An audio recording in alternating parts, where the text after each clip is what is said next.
everyone doing today? I've got some more of that iced tea from this weekend. I'm gonna try to finish it off. Maybe I won't finish it today. I might finish it tomorrow. But it's nice and cool and refreshing. Very tasty. I think I might have put too much sugar in it this time. Even for me, I'm just like, could do with a little less.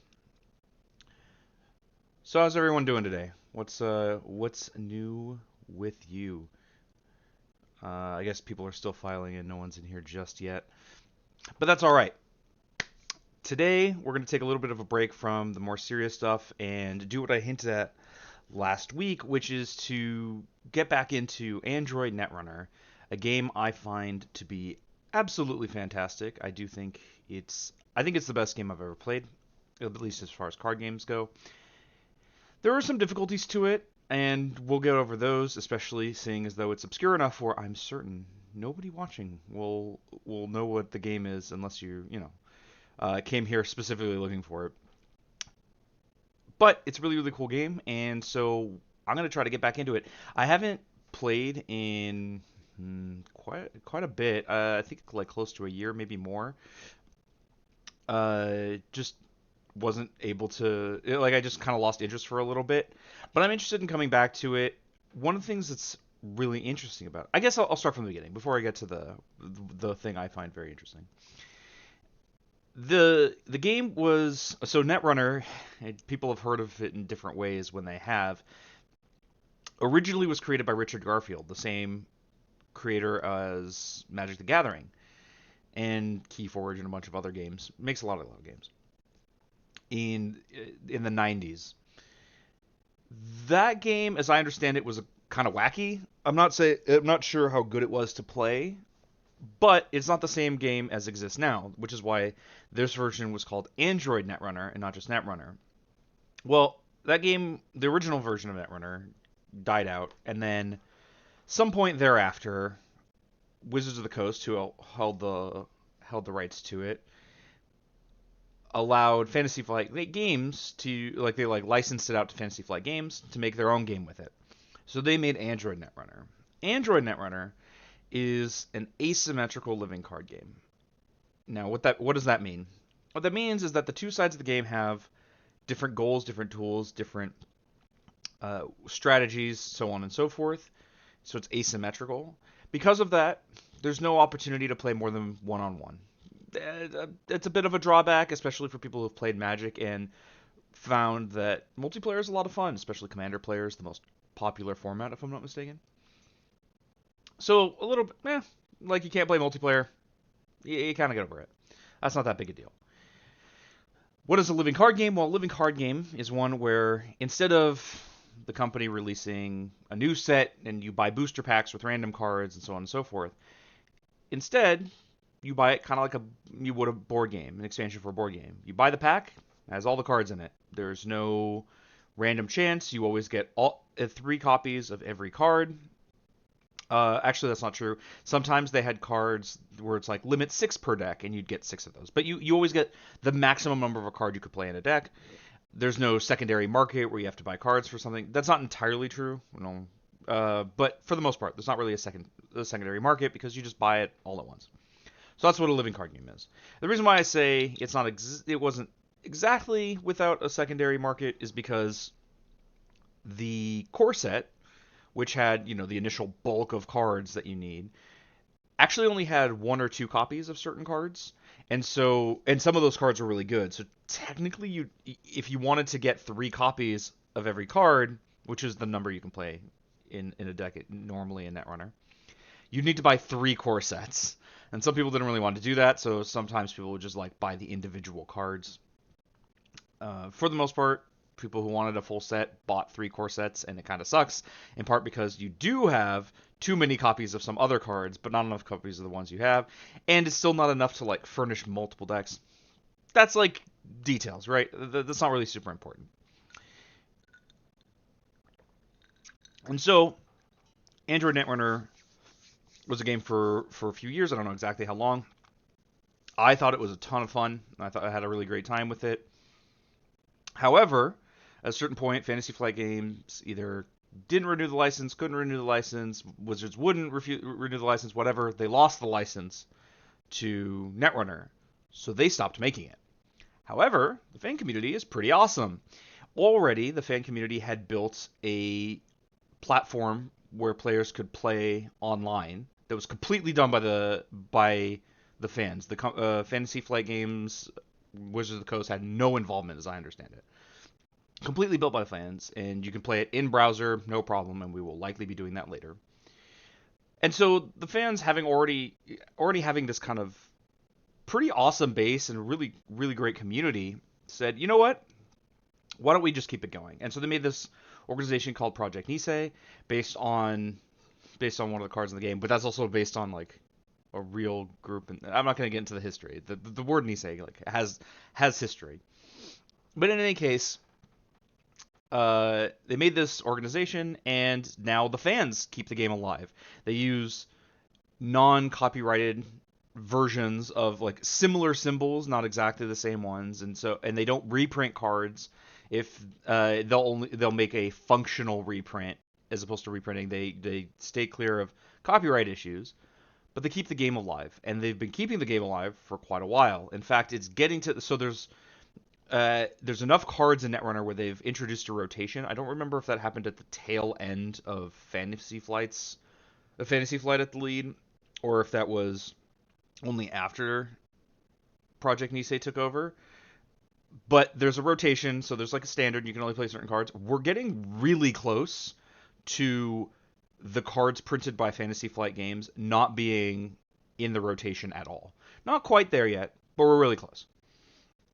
Only a couple years away. So they've been at it for quite a while, and they print new cards, and it's not just like this one fan group of 10 people or whatever. It's a pretty substantial organization. They have playtesters, they have an R&D team, they had a call for like who wants to join this team and all this. It's pretty impressive.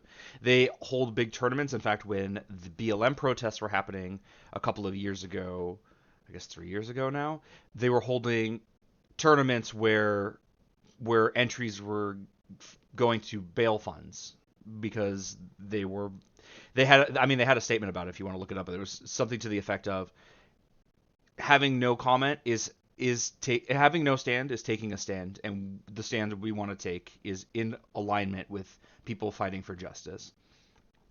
So, which is pretty cool, I think, especially because Netrunner is also a cyberpunk themed game. Cyberpunk is pretty leftist once you start looking at what it endeavors to, what the point is trying to get across.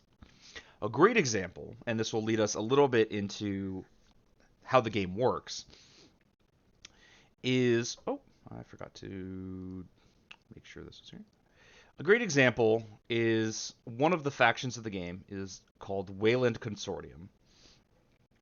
This is on, as I mentioned earlier, there are two sides of the game. There's I haven't told you what they are though. There's the corporation, and then there's the runner, and each of those have factions. So Wayland Consortium, I'm finding the original version, is one of those factions, and I'll give you like one brief story to give you an idea of the kind of messaging that exists in Cyberpunk, but in particular with Netrunner.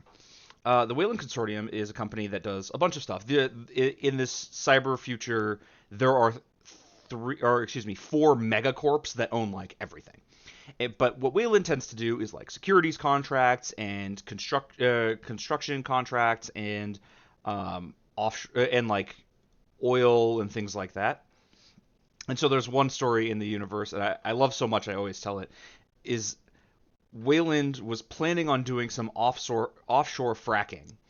And because they knew that there were going to be environmental consequences, what they did was they bought up all the coastline on the west coast of South America, so that when their offshore fracking inevitably caused tsunamis, all of the property on that coastline got destroyed, so they collected the insurance money.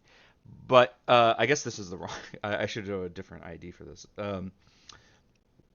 So they collected the insurance money. Then they got the government contract to rebuild the destroyed property. So they got paid from the fracking, from like the oil production, the fracking. This is actually this ID You can see in the art, this is the offshore fracking rig. They so they got paid from the fracking, got paid from the insurance, and then got paid from the government contracts to rebuild. They got paid 3 times for wrecking the world. And this is the kind of thing that happens all the time in Cyberpunk, but also in Netrunner in specific. So, pretty left-leaning, which I think is great. But that leads us into a little bit of how the game works. As I mentioned before, so I'm going to spend a lot of today going over the rules to the game so that I can point anyone in the future to this video in case they're like, wait, what is this game? How does it work? I'll go over it as I play in subsequent streams, as I'm sure I'll want to do. But I want to get the majority of it out of the way, because one of the big difficulties with Netrunner is that while the game is really cool, part of that is on the back of having a moderately complex game system. What do I mean by that? In Magic, those of you who are familiar with Magic, you can pick up and start playing within like 10 minutes. It doesn't really take that long to learn the basics of the game. You might not know how the stack works or how certain interactions go, but you know, like, okay, lands, cast spells, attack, cool, I get it. Netrunner's a little different. There's a lot more stuff you can do without the aid of cards, and a lot more rules to govern how those things work that are necessary to know in order to play the game. Overall, Netrunner has far fewer rules than Magic. Magic is notorious for having a very thorough, comprehensive rule book, which I think is a great thing for it to have. But you just don't have to know most of it to play Magic. You do have to know most of it for Netrunner, even though it's a much smaller book. And so normally when I teach people to play, there's about a half-hour info dump that you have to get out of the way, and there's just no real getting around it. On top of that, while each individual piece of the game often makes sense in isolation, there's generally a sense with new people that they can't understand how it all fits together. That was my experience. When I first learned the game, I was told the rules, and I was like, okay, I get this part, and I get this part. And the guy who was teaching me was really good about it, and like I was asking questions, and he was helping me like fill in those blanks on each individual part. But then when he finished, I was like, okay, I get all these little pieces, but I don't get how it comes together. This is a really, really common experience. So if you're watching this, just know that you're not alone. It's really, really typical. The question you might have is like, how long does it take for that to go away? Everyone has like a click moment. For me, it was like halfway into my first or second game, something like that. I've seen people where their click moment was like towards the beginning of their first game, and I've seen people where I had a friend who hated the game for like weeks because it hadn't clicked yet. Then it finally did, and he's like, "Oh my god, this is like the best game I've ever played." So feeling out of your depth is really normal. Though I will say, it is not as complicated as it looks, nor is it as complicated as other games that I know exist. Anyone who's played Legend of the Five Rings in any iteration, including the Fantasy Flight version, should be used to more complexity. It's just getting around this complexity and the fact that less is transferable to Netrunner than other games, which I think is really cool. And what I mean by that is, if you play Magic, and then you try to play, like, Hearthstone, and you see a card that says, like, 3 mana, draw 3 cards, you know that card's nuts. Like, you already know enough about Magic to know that drawing cards is good. If I draw more cards, that's probably going to give me an advantage. 3 mana is not that much, even in Magic. Like, if 3 mana, draw 3 would be pretty good. Maybe in Hearthstone, 3 mana, draw 3, like, maybe there are, like, you know, extenuating circumstances, but you have there's some transferability of, like, I understand this. It'd be even more absurd, more obvious if it was, like, 2 mana, draw 3 cards. Or if it were something like 1 mana, get 2 more mana crystals. That's really obvious how good that is because there's certain concepts that are transferable. Netrunner's not like that. Netrunner doesn't have mana. The main currency in Netrunner is credits. Every card... Oh, that's right. You can't look at it this way. You have to go to the actual page. Every card other than IDs, so you notice this is an ID. Everyone has an identity. It's kind of like your commander. It's a little different, but we'll get to that. Every card has a credit cost. It's in the top left here. They'll look different on different cards. Whoops, sorry. Agendas don't either. I forgot about that. But you see here, this one costs 0 credits. This one costs 3 credits. The one I showed you before costs 4 credits. Credits aren't like mana. The main currency is credits, and they're closer to lotus petals or to treasures than they are to lands for people who know Magic. Credits are like will sit in the pool of credits, and once you use it, it's gone, and you have to find more ways to generate it. So that's one of the things that makes it hard to less transferable. The example I like to use in as far as what is transferable and what is not from other games to Netrunner is oops. I don't know why I did this. Okay. So in Magic, there's a very famous card called Ancestral Recall.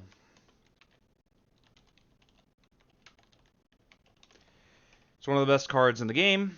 I can't spell worth a damn. It's one of the best cards ever printed. It's in the power 9. It's 1 mana, draw 3 cards. Okay? If you're familiar with Magic at all, you know how busted this is. Let me show you what that looks like in Netrunner. Both sides of the game have access to a card that is similar. Because there are factions on each side, there are actually multiple versions of these. I'm just going to show you the simplest one. It's 0 credits, but remember, credits are like Lotus Petals. So like the 0 credits versus 1 mana is like pretty comparable. Draw 3 cards. On the runner side of the game, this is good. It's a strong card. You probably play it. It's not busted like Ancestral Recall is. And you might go, okay, games are a little different. That can be fine. However, I actually forget the name of the other card. On the so that's the runner side of the game. On why can't I find? Okay, there it is. Anonymous tip. On the corporation side, there's the exact same card. 0 credits, draw 3 cards. This card's unplayable. I'm not kidding. This is like one of the worst corp cards you could ever put in your deck. Just don't do it. And that's wild to people coming from Magic. When I learned about this, it blew my mind. In fact, one of the things that we'll get to as we go through like the rules of the game is that you could just choose as an action to draw a card. I thought that was nutso, just super busted. Turns out it's a lot more balanced than that. And that's because there's other stuff going on. So there's just a lot less transferable to the Netrunner from other games because it works so in such a unique way. But I think that's awesome because then you develop your own. You have to develop your own skills as opposed to just being like, well, I've seen this a million times. I know how it works. This is part of why new card games tend to be not that interesting for me. I've just been playing games for so long. How many times can I see the same thing? Even with like slight tweaks and quirks, where like, okay, it's not like that interesting. Like, it's kind of neat to try a different version of it, but there are so many games that are Magic with a twist. It's really cool to play one that's just not. This is just not that. It's for a similar reason that I've enjoyed playing the Legend of the Five Rings in every instance that I've tried it. It's a little too complicated for me to want to play consistently, but it is a fun game. And the same is true with Netrunner, but Netrunner, I think, has a lot more accessible depth. Okay, so how does this game work? As I mentioned before, there are two sides to the game. There's the corporation and the runner. We're going to start with one side and then go to the other. We're going to bear in mind that each side has different factions. So the corporation has 4 main factions: Hasbioroid, Jinteki, NBN, and Wayland. And the runner has 3 main factions: Anarch, Criminal, and Shaper. I say main factions because they're actually mini factions for the runner side. There's Atom, Compulsive Hacker, Apex, Invasive Predator, and Sonny LeBeau, Security Specialist. These don't really have a faction they fit in. They are their own faction, and they have their own card set. I think this is really cool, but they're also not going to be in the rotation for very much longer. Oh no, they actually are. Oh no, this is just a. I think never mind. I think this is just a. Like an annotation. Yeah, I don't think maybe they've been rotated. I'm not exactly sure. I haven't kept up, so I'm not sure when the rotation Excuse me, when the rotation is. Okay, so how does this game work?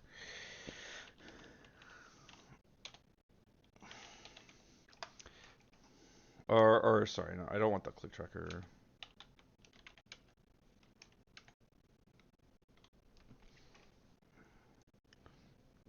So in Netrunner, there. Okay, this is exactly what I'm looking for. Cool. Why don't we start with? We're going to start with the corporation, I think.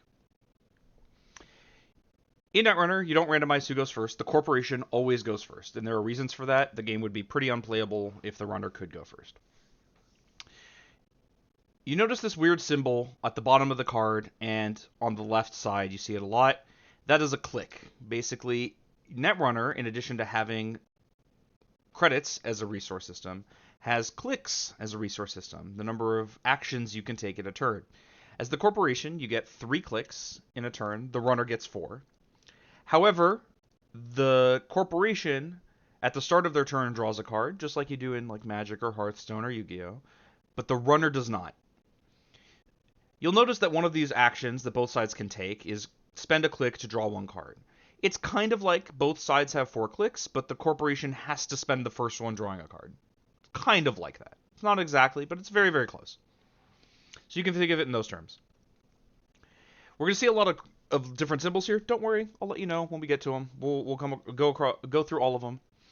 And if anyone is trying to learn this and is watching, please let me know if you are confused or lost or have any questions. It's going to be a lot easier to handle them now than it would be to try to like backfill once we're done. Though you're going to have both happen. It's just part of the process, and I hope you're excited to go through it. So let's look at one thing that's very different about Netrunner as opposed to Magic is that there's a lot more stuff you can just do. There are a lot more game actions, as I call them. In Magic, there's one game action, or like only a couple of game actions you can do. For what I mean by that is like playing a land is a thing the game just lets you do. You don't need a card to do it. You don't need like a special thing. Same with playing a spell. You just pay the mana and you can do it. But it doesn't let you like pay 3 mana and deal 2 damage to your opponent, just like as a basic part of the game. That's just not a thing you can do, right? Well, in Netrunner, there's a lot more of that, and that's what these basic action cards represent. It looks like a lot. In no time, you're not even going to think about it. Really, for real, once everything clicks, which, like I said, can happen very quickly, you will never need to look at this again. In fact, I don't even use the click tracker even when I play in person, even though it's a better idea to do it. I just didn't develop the habit. I guess the next time I try to play in person, I'll force myself to remember using the click tracker. So as I say, the corporation has 3 clicks on their turn. You can think of clicks as actions, and anytime you see this click colon, that just means that's the cost, right? It's just like in Magic or in other games. A colon represents before it is the cost, after it is the effect. So you can spend a click to gain a credit. That's what the symbol is. You can gain credits. Cool. We already know that credits are the main resource in the game. We saw some cards that cost credits. That's right. I need to pull this up. Cool. And you can click to draw a card. I'm going to take a bit of a digression from here because I want you to know that this is how like you get a lot of these resources, but also I forgot to mention how the game is won. That seems pretty important. So how do you win the game? In Magic, you reduce your opponent's life total to 20, right? Well, in this game, there's no life total.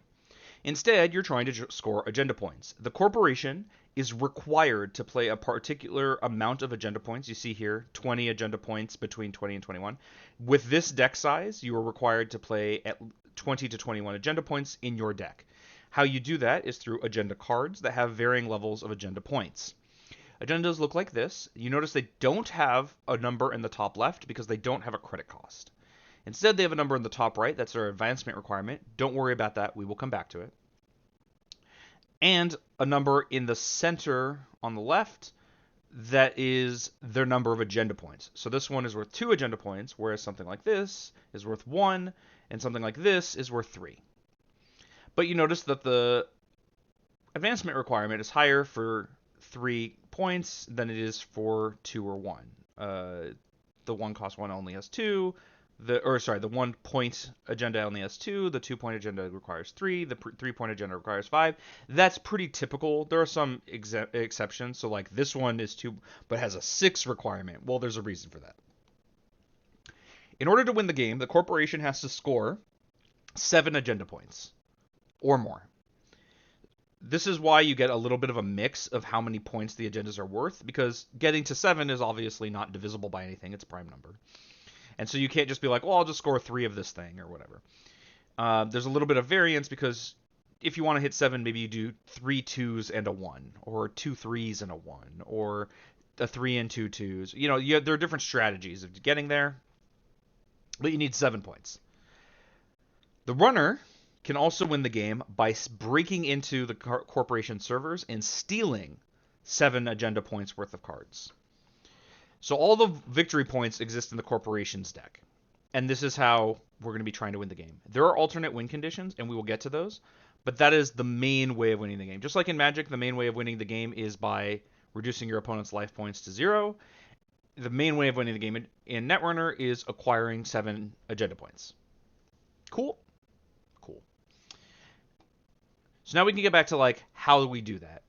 Okay, we already saw the corporation click for a credit, click to draw a card. They can click to play an operation. If you're familiar with Magic, operations are sorceries. You play the card, it does the thing. Here's a great example. Hedge fund costs 5 credits. It says gain 9 credits. Easy. Right? Spend 5, get 9. And remember, they sit in your pool kind of like treasures do. Once you have the credits, they don't go away at the end of the turn. But once you spend them, they never come back. So this effectively nets you 4 credits. It says gain 9, but it costs you 5, right? And once you play this card, it goes to your discard pile, and that's it. You know, it's done. You do the thing, and then it's over. Like a sorcery, like a spell in Hearthstone. Once you do the thing, it goes away. Easy. You can also install an agenda, asset, upgrade, or ice from HQ. What are any of those things? We went over agendas. That means you can... These are all what you might call permanents. You can put them onto the battlefield. And in order to express this, I actually want to go to Jinteki.net, which I will make sure... Okay, it's already muted because it is exceptionally loud. And we can watch a game.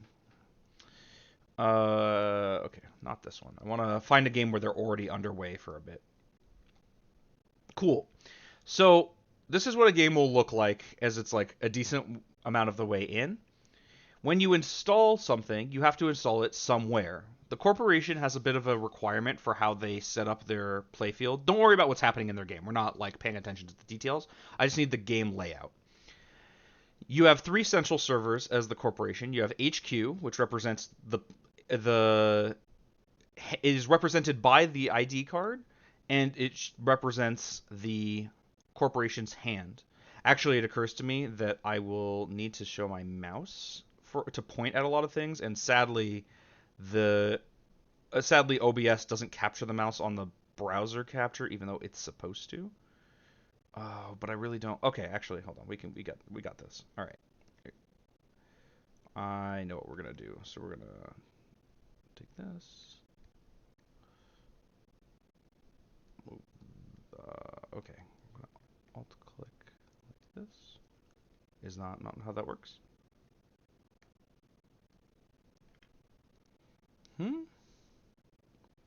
Oh, that's why that's not working, because it's already too big. Sorry, give me one moment. I didn't realize I'd need to fiddle with this.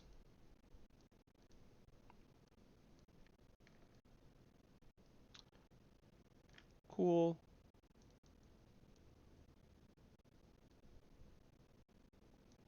So now... Cool. Perfect. So now you should be able to see my cursor, right? Okay, so you have HQ represented by your ID, and it represents the corporation's hand. You have research and development, R&D, that's your deck, and then archives, which is your discard pile. You can also create any number of these remote servers, and that's where you put your agenda when you install it. Notice that a lot of these cards are face down. The corporation plays entirely face down until they choose to turn things face up, basically. So there's a lot of like figuring out what can your opponent do, what are they likely to do, what have you seen, what is likely to be where. A lot of figuring out and remembering and playing around what your opponent is doing in a hidden way, which I think is great. Sorry, I'm like trying to see what they're playing in the game, even though it's not relevant for us. So one of the actions you can take on your turn is you can install an agenda. You put it into a remote server, and you put it face down, and there you go. That's the action. Cool. You can also install an asset. Assets look like this. They also get installed face down. You can only have one asset or agenda in a server. So if there already is one there, you can either make a new remote server or you can replace it and trash the original, what was there originally, which would be putting it into the discard pile face down. Or I guess in the same way that it already was. If it was face up, you put it face up. But if it's face down and you trash it, you put it face down. It's not super important. Don't worry about that part. So this is an asset. What is an asset? An asset is a thing that does something. You can kind of think of it like an artifact or an enchantment in Magic. It does a thing. It stays in play until it's not in play. The big difference is that, like I said, the corporation plays face down. That's what this cost is at the top, is not the cost to play it, but the cost to turn it face up. It's what's called resing the card. So if a card face down is unresed, a face up card is resed, and when you res this asset, that means when you turn this card face up. As you can see, they have all sorts of effects. Don't worry about what they do. Like they do things. They also have this cost in the bottom, which we will come back to. This trash cost. This is more relevant for the runner, but remember that it's here. We'll come back to it. You can also install an upgrade. That was one of the other kinds of cards that you're allowed to install. There aren't any in this deck, so let me find a deck list that has some. I'm just going to guess and hope. Probably not going to be in this deck. Ah, here we do. Okay. Now you can have any number of upgrades in a server. Let me show you one. Some of them do have costs. Notice this one costs 3. This one costs 2. You can have any number of upgrades in a server, and you are allowed to put upgrades on any server, including your central servers. Remember, that's R&D, or that's HQ, R&D, and archives, respectively. And you can put upgrades there too. Upgrades, they're kind of like auras. You know, they like buff your server. They do a thing, and what they do is pretty like they can do a lot of things. Just know, like, that's how you put them there. You can have any number in a server.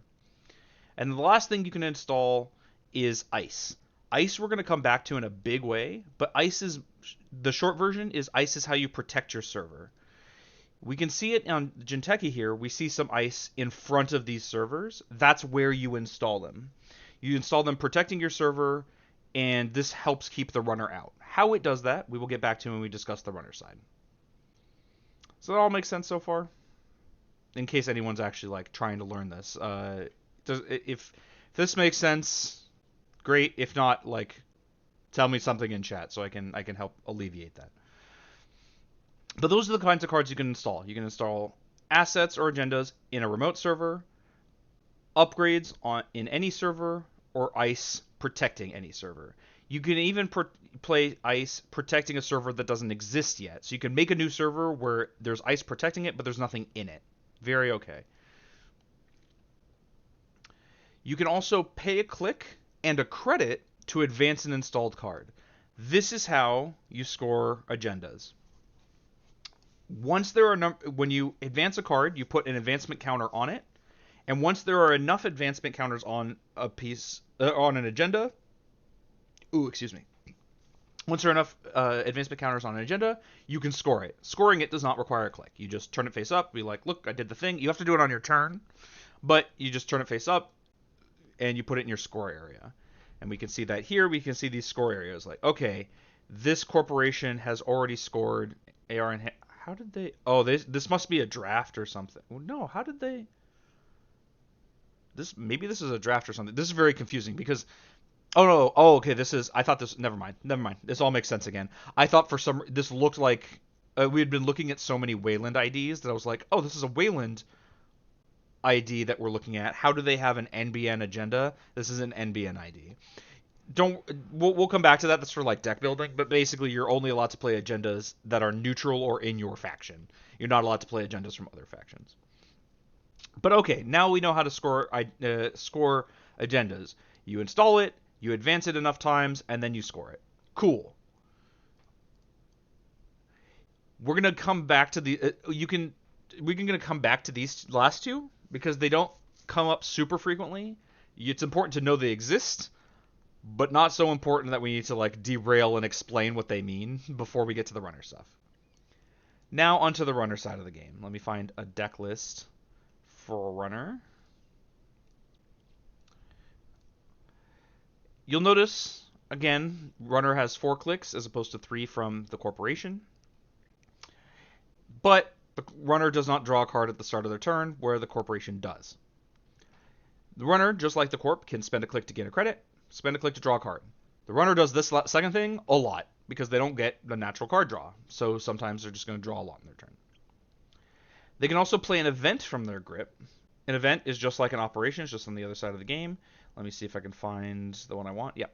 And it's just like a sorcery and magic. You play it, it does the thing, it goes to your discard pile. So, sure gamble, pay 5 credits, gain 9 credits. It's just like Hedge Fund we saw on the other side of the game. That's why I like to use it as an example. There are some equivalents from the different factions. Or from the different sides of the game, I should say. Also, if you notice, the runner plays entirely face up.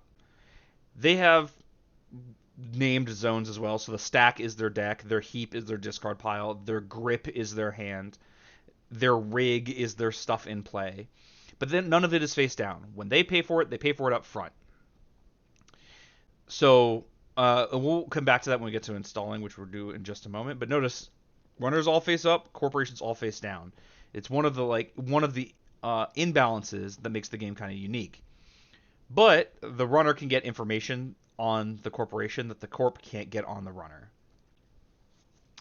You can also install a program, resource, or hardware from your grip. Alright, what are any of those things? We're going to start with resources and hardware. Those map pretty cleanly onto artifacts and enchantments in Magic. They stay in play, they do a thing, different kinds of cards interact with them, but for the most part, they're the same kind of thing. They stay in play, they do something. And there might be a little bit of a tendency for like resources are more likely to do this than hardware and vice versa. But for the most part, they just do things while in play. So let's get some examples of those. Let's take a look at Hermes. This is a hardware. It's a console, so you can only limit 1 console per player. It tells you that right there. But okay, you play it. It does the things it says it does. What are those things? We'll come back to that in a moment. And then a resource might look like this. Like you play it, it does the first time you make a successful run, you do a thing, cool. They just do stuff while they're in play. Programs, on the other hand, are a little bit different.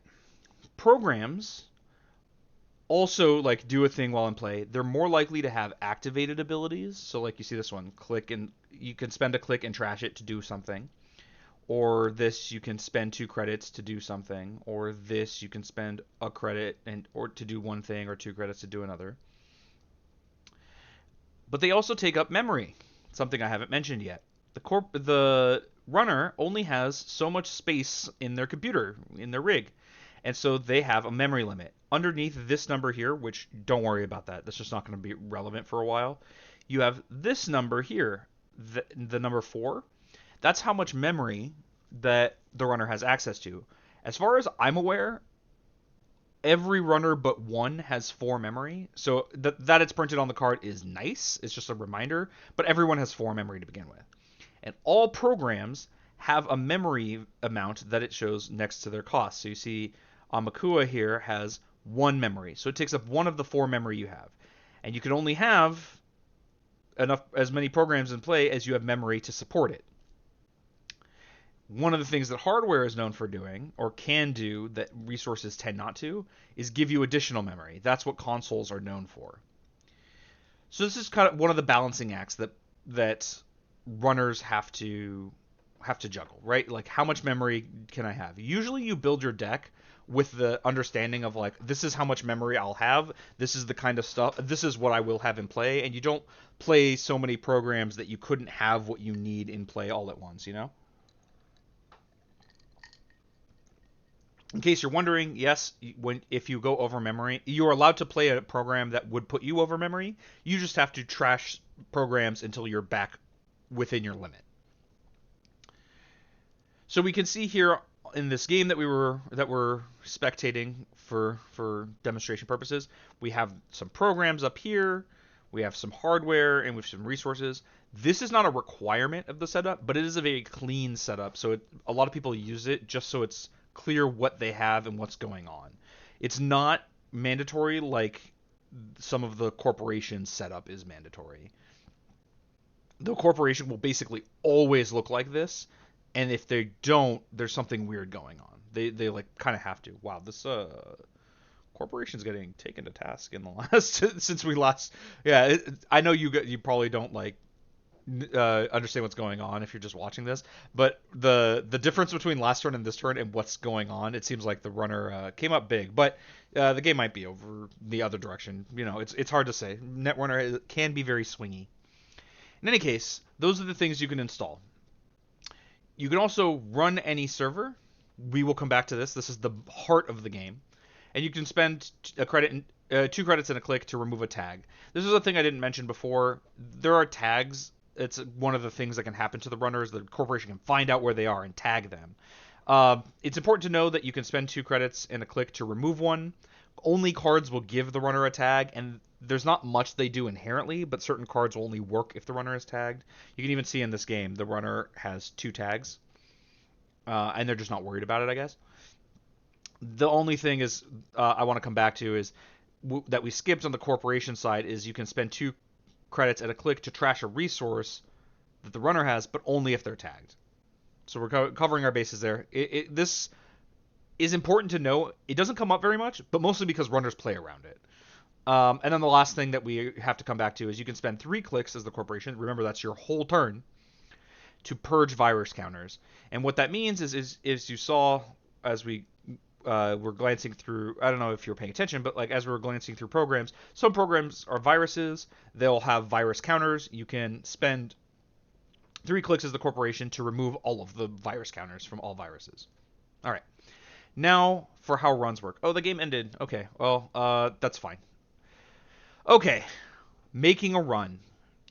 As a runner, you can make runs on servers, and that's how you break in. That's, like I said, the heart of the game. The thing that makes Netrunner super cool and interesting is how runs work. How is it that runs work? Well, let's find a game. Let's find one that's like midway through. The first thing you do when you make a run is you choose a server that you want to run on. You can run on any of the central servers or any of the remote servers. So what that should mean to you is if you're playing the corporation, remember, nothing is safe. Nothing is safe anywhere ever at any time. None of it. It's always potentially accessible to the runner. Like in Magic, sometimes you'll be like, well, my opponent has a lot of discard spells, so playing my card makes it safer. Or my opponent has a lot of removal spells, so keeping it in my hand makes it safer. There's safer in Netrunner, but there's never safe. Even in your deck is not safe. And we'll get to what I mean by safe in just a moment. So the first thing you do is you choose a server to run. Then you run on that server. If the server is undefended by ice, like we see in this, that's what this arrow is. The runner is making a run on R&D. If the server is unprotected, then you just access what's in the server. What does accessing what's in the server mean? It depends on which server you're running. If you're running HQ, you access 1 card at random from the corporation's hand. I'll come back to what access means in just a second. If you're running R&D, you access the top card of the deck of R&D. If you run Archives, you access every card in Archives. You turn all the cards in Archives face up, and then you access all of the cards, one at a time. If you run a remote server, you access all of the cards in that server, one at a time. You always anytime you access a server, you also access all of the upgrades in that server. You have to access all of it, which can be a problem because there are traps in the game. But that's the short version, right? Okay, what does accessing mean? Well, if the runner ever accesses an agenda, they must steal it. Usually they want to, like the vast majority of the time they want to steal it. So it's not like that. That's not like it's not usually like when I say they have to steal it. That's not usually a detriment. But yes, they are required to steal it, and that's how the runner gets points. That's we saw the agendas in the scored area in the last game. There aren't any yet in this game because it's very new. But that's how the runner gets points is by accessing the agendas. So you notice it's a lot less work in terms of like they don't have to install it and advance it and take their time. They just like break in and get it. However, it's a lot more risky for them, and we'll get to why. And it's a lot more it's a lot more dangerous, I guess, even though it's a lot less time. And there's a lot more uncertainty in running. Because if you'll notice, you're accessing except for archives, you're accessing cards at random. And for an agenda to land in archives, the corporation most of the time has to put it there. So, there's no certainty for success anywhere. But one of the cool things that means is that you can technically win a game of Netrunner without ever playing a card. If you're the runner and you just run servers without doing anything, without like if there's no interference, you can access enough agenda points to win without ever playing any cards. I haven't quite done this. It's pretty unlikely for you to. I've come very close. The closest I've come was I played a game where I got 5 points without ever playing a card. Then I played 2 cards total, and the threat of using it was enough to get me in. So I never like actually used the cards. I just like installed my program. I never actually had to use it. But if like that's just because it wouldn't have, if the corporation made me use it, the same effect would have occurred. Which I think is pretty neat. That means you have a lot of decisions you can make. Like you can draw a bad hand and still have a lot of decisions and still have a lot of play to your game, because there's a lot of stuff you can do that has nothing to do with your cards. That's one of the things I think that makes Netrunner great. Okay, so I told you what happens if it's unprotected. Well, what if it is protected? That's what ice is for, right? Well, let's talk about how ice works, because now we have to understand how that goes. So let's say you run a server and there's ice. The first thing that happens is if it's unres, the corporation can decide whether they want to res it or not. It's at this point that they can spend the res cost. So while the corporation can install the stuff more or less for free, it's basically it's basically taking on debt. They will need to pay for this at some point, probably. And so while it looks like they have more credits, a lot more credits, they effectively have fewer because they need to protect their servers or whatever. So this is when they can res an ice, and now we can learn how to read ice. Let's look at one that does something. Oh, yeah, I guess sandstone is fine. Okay, so there are a couple numbers on ice that is important. We already talked about the res cost. This other number is the strength that's on the bottom left there, and you notice it's oriented strangely. It's because it's intended to be placed sideways, and so when you flip it, that number will be facing the runner. We're going to come back to this number. That's the strength of the ice, just so you know, but we'll come back to why it's relevant. And ice, most of the time, has something like this, as this little like enter symbol, and it has an effect. This is a subroutine. If a runner encounters ice and they can't do anything about the subroutines will all fire. This one just ends the run. Just says, all right, get out. You don't get to access. Cool. There are 3 main kinds of ice. There are barriers, code gates, and sentries. Barriers tend to be very good at ending the run and tend to have higher strength. Code gates often can end the run, but also do weird things. There's not really a better explanation than just saying do weird things. Like there's one that says, that has a subroutine, the runner loses a click. There's another one that says like, oh, here, you gain 2 credits, the runner loses 2 credits, and then you end the run if you have more credits than the runner. If the runner can't break these subroutines, all of them happen. And then sentries tend to be pretty bad at ending the run, but usually have some sort of harmful effect on the runner. So this can trash a runner card, or this one can, trash a runner card, or you can install a card, or this trashes a program. Or it can deal damage to the runner. We'll come back to that. Sentries tend to be a lot more porous, but a lot more dangerous. And so we're starting to see now, okay, this runner is making the run and they have encountered ice. If they don't want their run to end, they have to break the subroutines. Well, how do they do that? This is where a lot of programs come in. In this particular case, they didn't need them because this ice has an ability where you can spend a click to break subroutines. So they just spent half of their turn to break these 2 subroutines. But most of the time you use what are called icebreakers. Icebreakers are a particular kind of program which, if you were paying attention when we were looking at the runner deck list, are separated out in the deck list organization because they function differently to other programs. While these do like a bunch of different things, icebreakers do one thing, and it's break ice. Sometimes, very rarely, they can do something else. I actually am not even sure if that's true. But for the most part, icebreakers get through ice.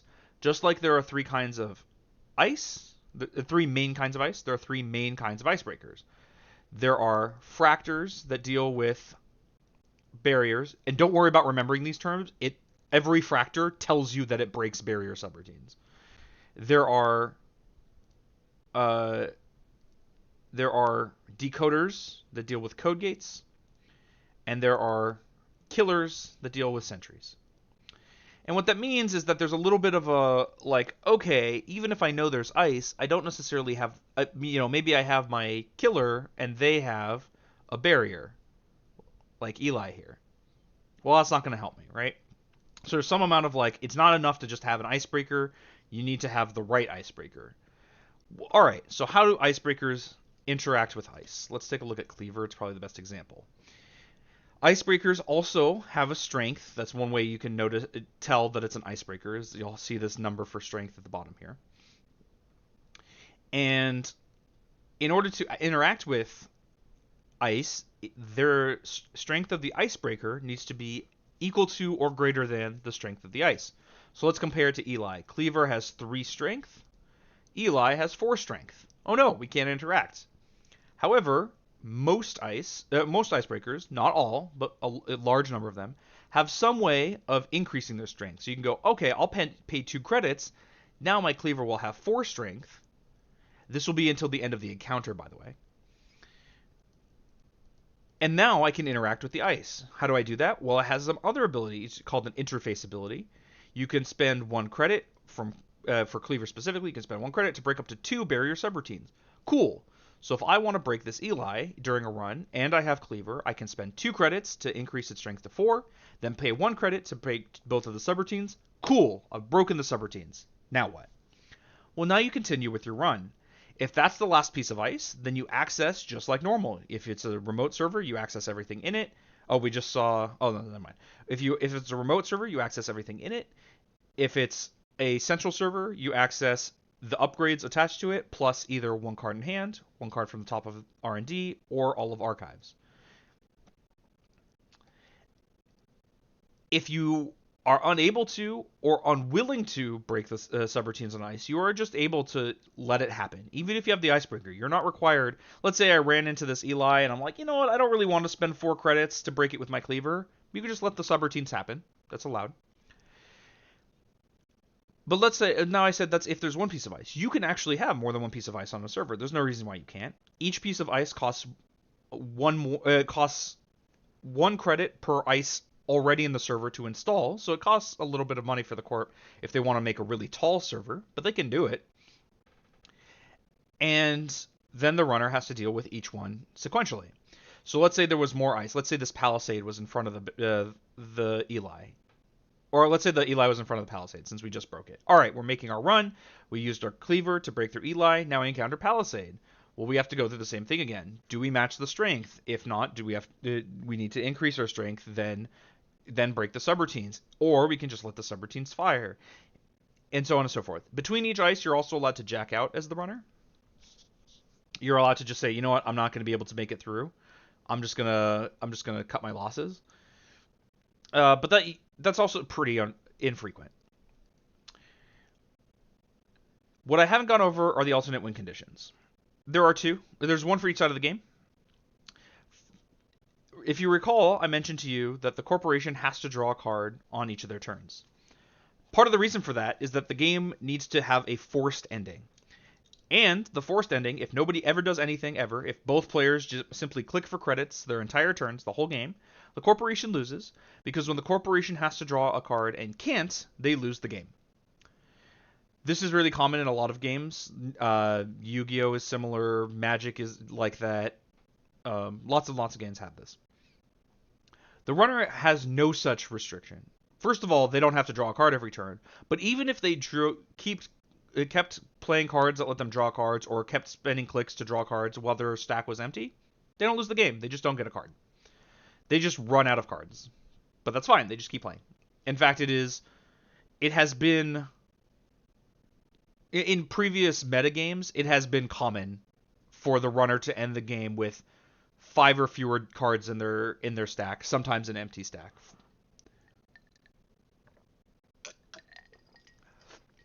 That's not unusual at all.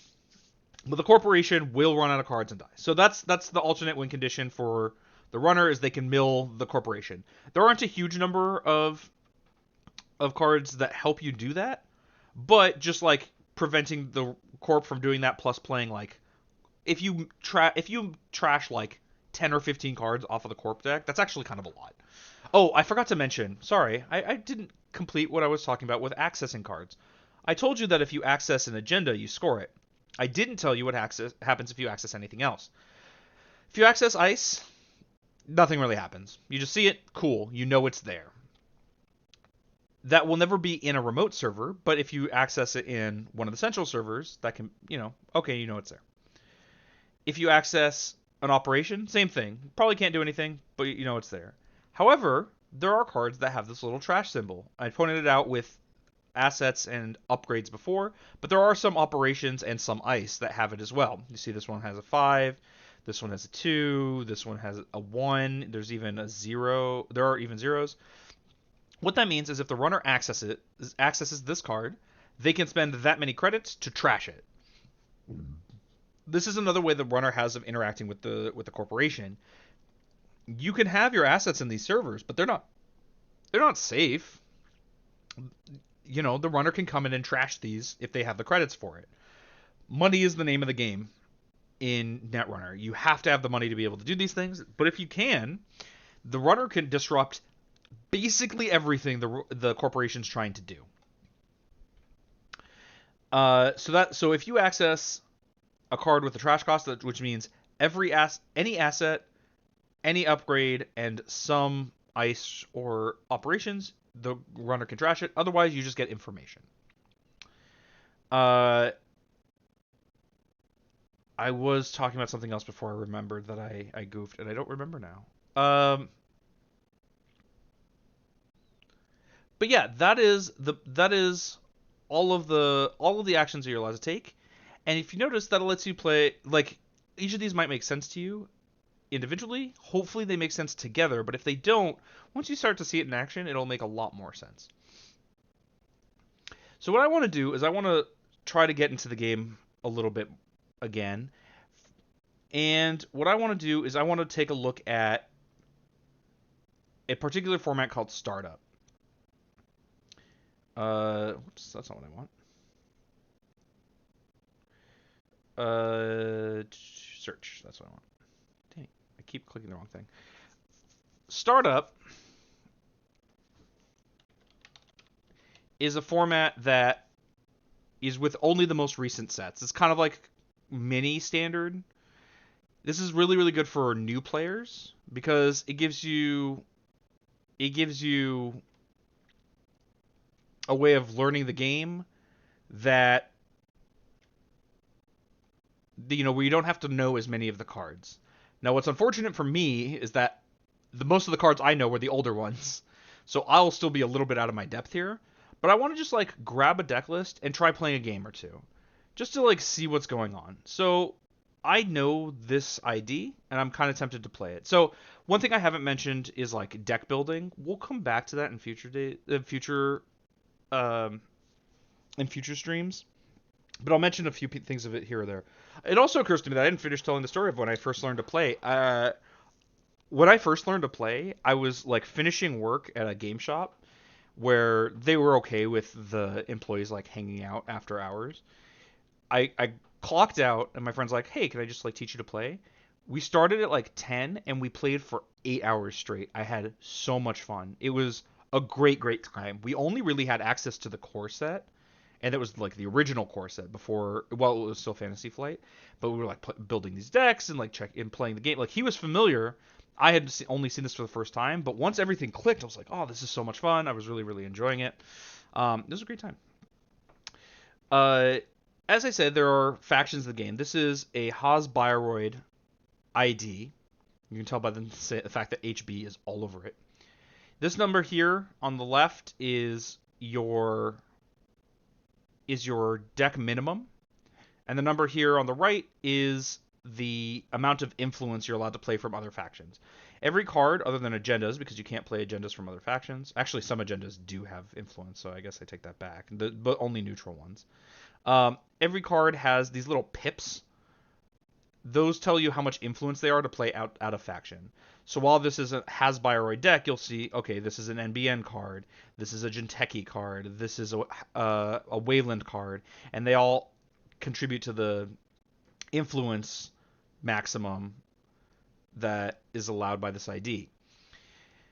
Also, based on the size of your deck, you have to play a certain number of agenda points. I've mentioned this before. For 40 to 45 cards, you're required to play 18 to 19 points. From 45 to 49 cards, you're required to play 20 to 21 points. And it continues from there. The funny thing about that is, because of this, Netrunner is like the only game I've ever seen where without giving the player an explicit reward for doing so, things like Yorion and Magic, players are encouraged to play more than the minimum deck size. Note every corporation plays 4 more cards than they're required to, at minimum, because that reduces the agenda density in your deck. That's the kind of thing that people think about. It's really cool. You go, okay, well, I have 18 agenda points in my deck, and if I have 40 cards, my agenda density is, you can do the math, right? It's close to 1 and 2 cards. Like every other card is a point. But if I bring it to 44, now it's a little bit less than that. And now the runner, when they're accessing cards, has a slightly lower chance of accessing my agendas. Isn't that kind of neat? So let's take a look at this deck. I'm probably just going to grab it and see if I can find someone playing Startup on Jinteki, and just to get some games in. So what is this ID? You get +1 maximum hand size. Cool. So your maximum hand size is 6. Is 5 normally. But you get, with this ID, your maximum hand size is 6. And when you score an agenda, you may add 1 card from Archives, remember this is a discard pile, to HQ, that's your hand. So you get to return a card from your discard to your hand. Alright, so let's see what's going on here. Alright, so let's take a look at the agendas. This is a 2-for-1, so this you can score right out of hand, right? You can go install this card, advance it twice, score it immediately. That's 3 clicks, that's how many you get. Cool. Usually that means it's going to be less powerful, but the fact that it's a 1 point, that you can score it from hand is pretty cool. When you score this agenda, you may derez 1 installed card. Interesting. I'm curious why you would do that. I'm sure there are reasons, but I'm not sure what they are. Luminal Transubstantiation. This is a 3/2. When you score this agenda, gain 3 clicks. You cannot score agendas for the remainder of the turn. This is very powerful. Limit 1 per deck. This is very powerful. That's why it's limit 1. I'm familiar with that card. I'm just reading everything. Ontological Dependence. 4/2. Agenda gets -1 advancement requirement for each core damage the runner has taken this game. Oh, that's what I hadn't talked about. That's what I was getting to. The other win condition. All right. Well, I'm glad I was reminded. So the runner can take damage in this game. Well, how does the runner take damage? There are a number of means for doing this, and there are three kinds of damage. Scorched Earth. Okay, so whenever the runner takes damage, they discard cards from their hand at random equal to the amount of damage that was dealt to them. If they can't, they die, and the game is over. That is the alternate win condition for the corporation. Now that cannot happen without cards doing that, but it is possible to happen. So a very well known card is Scorched Earth. This was like the number one way to kill people for a very long time. It's a 3-credit operation, so you have to pay 3 and spend a click to play this card. You can only play it if the runner is tagged. Remember I mentioned there are ways for the corporation to tag the runner, basically like, we found where you are, and the runner has ways of removing those tags. And it does 4 meat damage. All right, what is meat damage? I love the flavor in this game. Meat damage is damage that happens to your meat, the meat parts of you in meat space. I'm not kidding. That's actually what it is. In Netrunner they call it meat space as opposed to like cyberspace. It's the space where the meat is. It's basically what's happening in this photo or in this art is the corporation is like, oh, we found where the runner is, so we're gonna blow up a city block we know they're in to make sure they're dead. And then there's the press statement. I'd like to remind the ladies and gentlemen of the press that several of the buildings damaged in the blast were owned by Whalum Consortium subsidiaries. So this was really bad for us, okay? They hurt our buildings, okay? Very funny. So yeah, that's meat damage. This could be contrasted with net damage, which happens to you in net space. So Neural EMP as an example, 2 credits, play only if the runner made a run during their last turn, deal 1 net damage. As far as the game is concerned, there is no difference between net damage and meat damage. They both do the same thing. There are just different cards that will interact with them and different expectations about when they will happen. If you are doing a run, it should be really unlikely for you to take meat damage. And if you are not doing a run, it should be really difficult for you to take net damage. Not always, and it doesn't much matter unless you have cards that specifically prevent that kind of damage. What is different is core damage. So I have to find a card that does core damage. This was recently changed, and I'll probably make a slip up. I'll probably slip up at some point. It used to be called brain damage, you can see on the card, but is now called core damage in an attempt to be, well, less ableist, so, fair. So a card like Amped Up, for example, 1 credit, gain 3 clicks, that's insane, and suffer 1 core damage.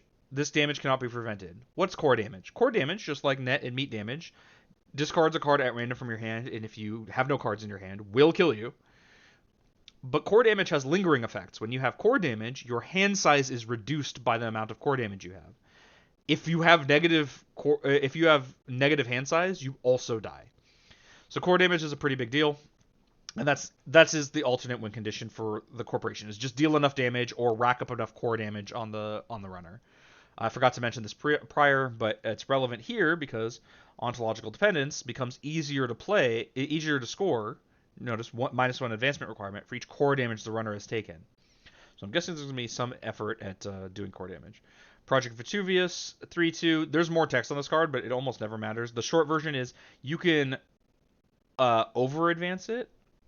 You can, you're allowed to advance any card that can be advanced. And I know that's tautological, but what that means is you can advance agendas, and cards will say this card can be advanced.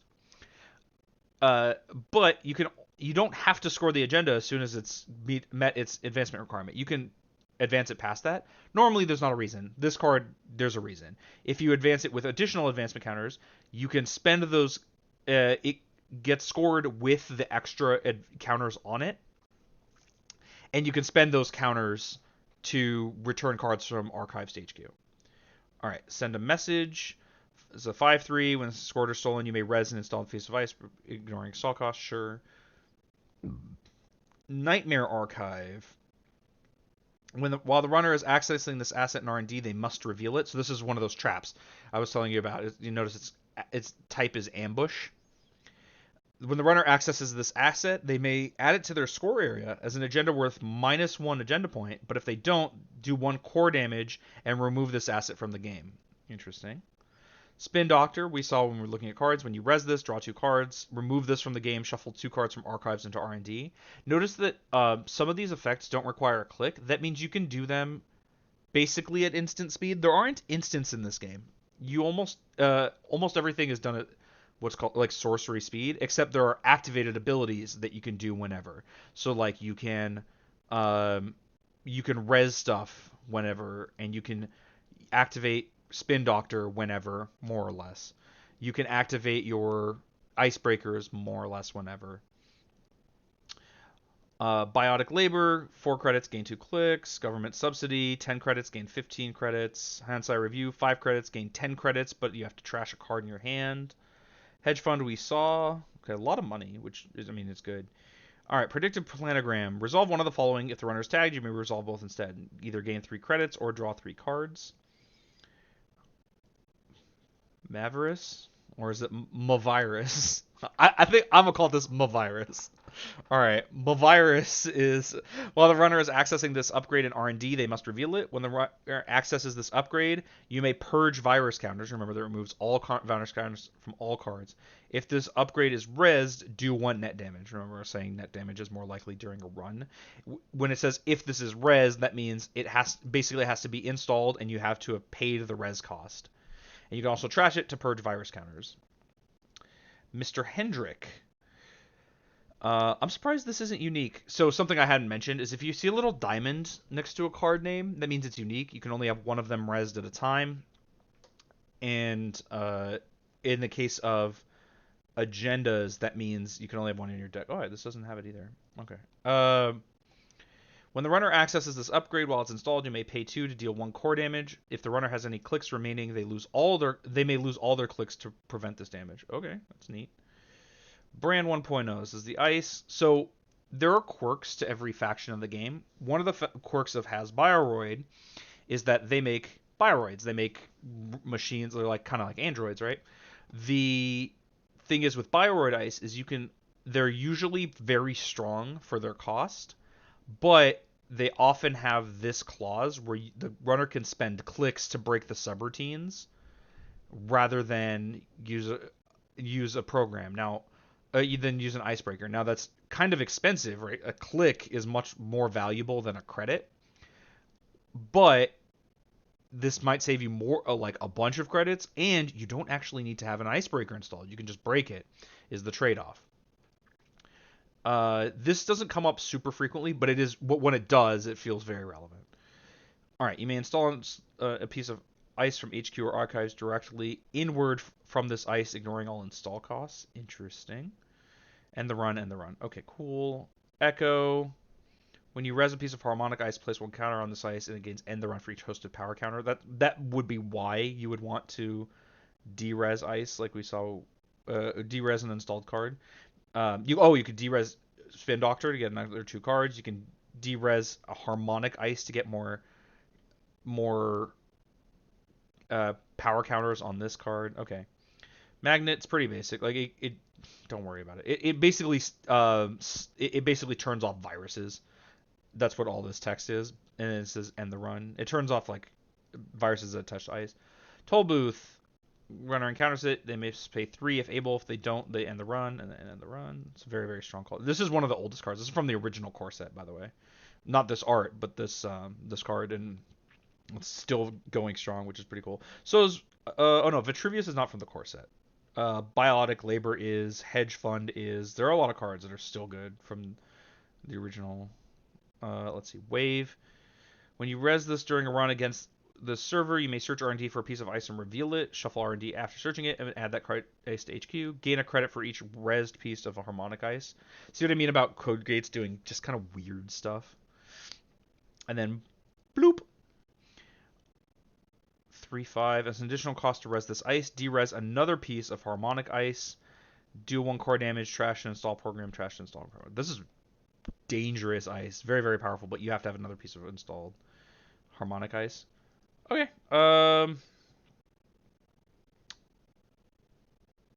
We can try this out. I do have to. Oh, I'm already signed in. Okay. Okay.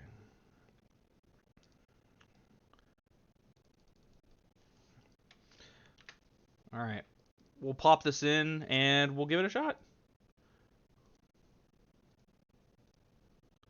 And then the ID was Hasbro Precision Design.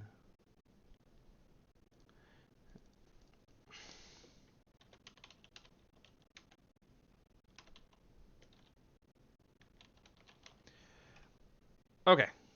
Let's see if we can find a game. I just want to play like a game or two. Oh, this is startup.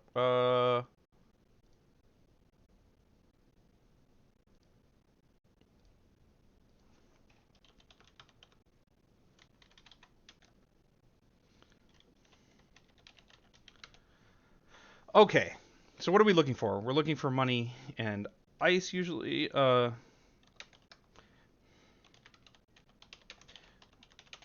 Haven't played in a while, so please bear with me. Okay. This is cool, but I have no money, so we're gonna mulligan. So in this game, you have a 5-card starting hand, and you get 1 mulligan for free, but you can't take any more. So I'm stuck with this hand. Oh, and this hand is not good.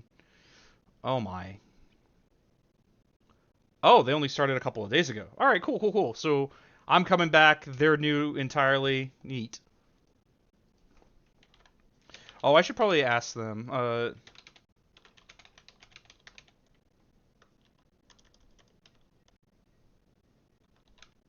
I should have asked before, but I'm streaming. Is that okay with you?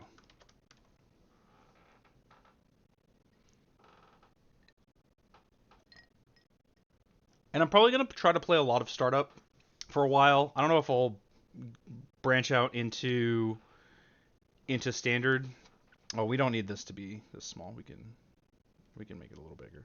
Okay, so we start the turn. We draw our card. Oh my, this hand is so very bad. How do I want to play this? I think what I'm going to do is I'm going to install this in a new remote.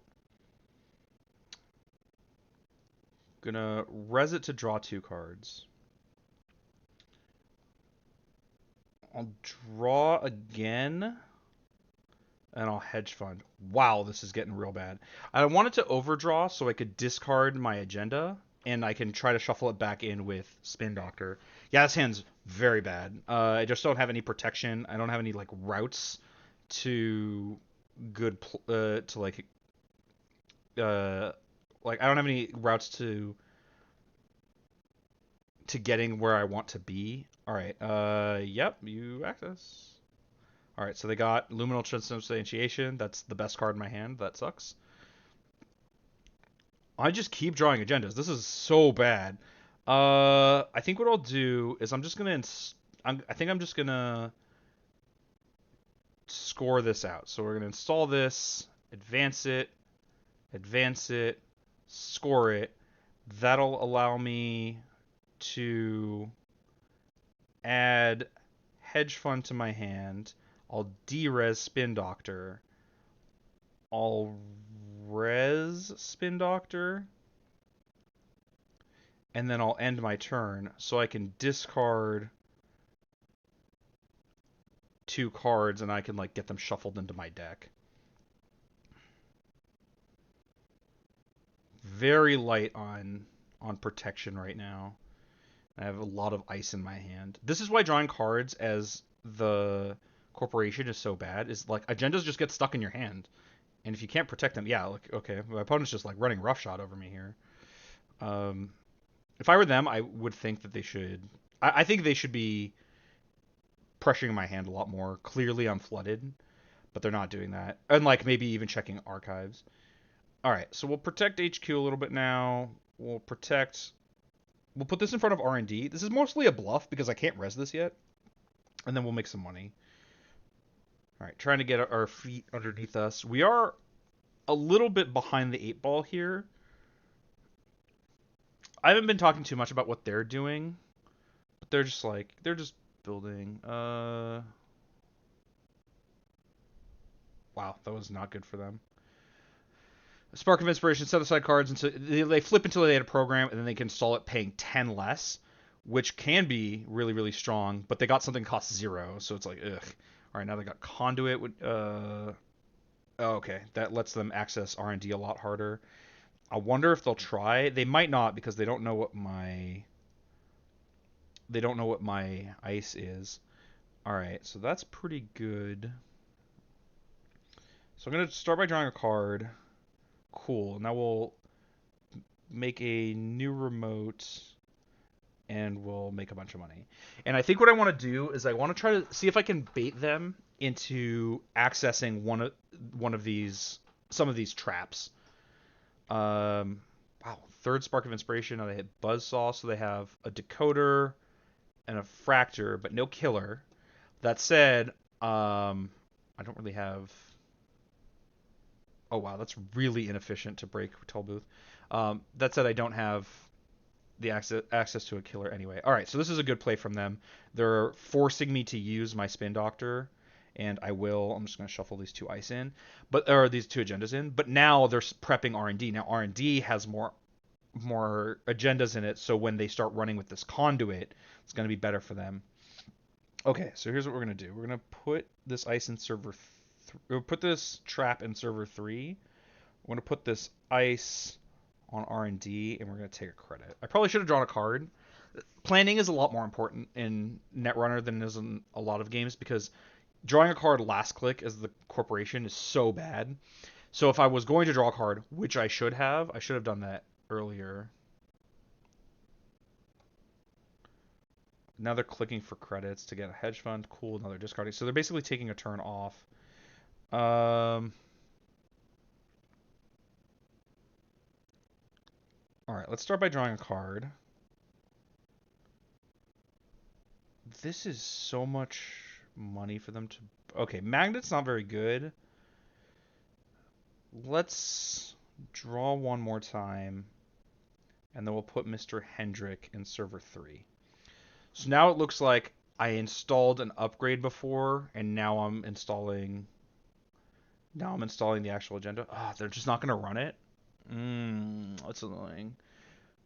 So how much does it cost them for them to break this toll booth? It cost me 8, but it cost them 3 to even touch it, then 6 to pump the buzzsaw, and 1 to break. So it's going to cost them 10 credits to break this toll booth. I think it's worth going for an agenda. Problem is this is a 4/2. Like if this was a Vitruvius, like I would have liked to give my hand, or aluminum transubstantiation, even better. I could just install it and not show them its agenda, and then triple advance the next turn. It's like one of the scoring patterns you learn for this game, but I don't really have access to that. Handset Review is not bad. Let's see, they're on 4 points. Let's install the Spin Doctor in a new remote, and then draw 2 cards. That's pretty good.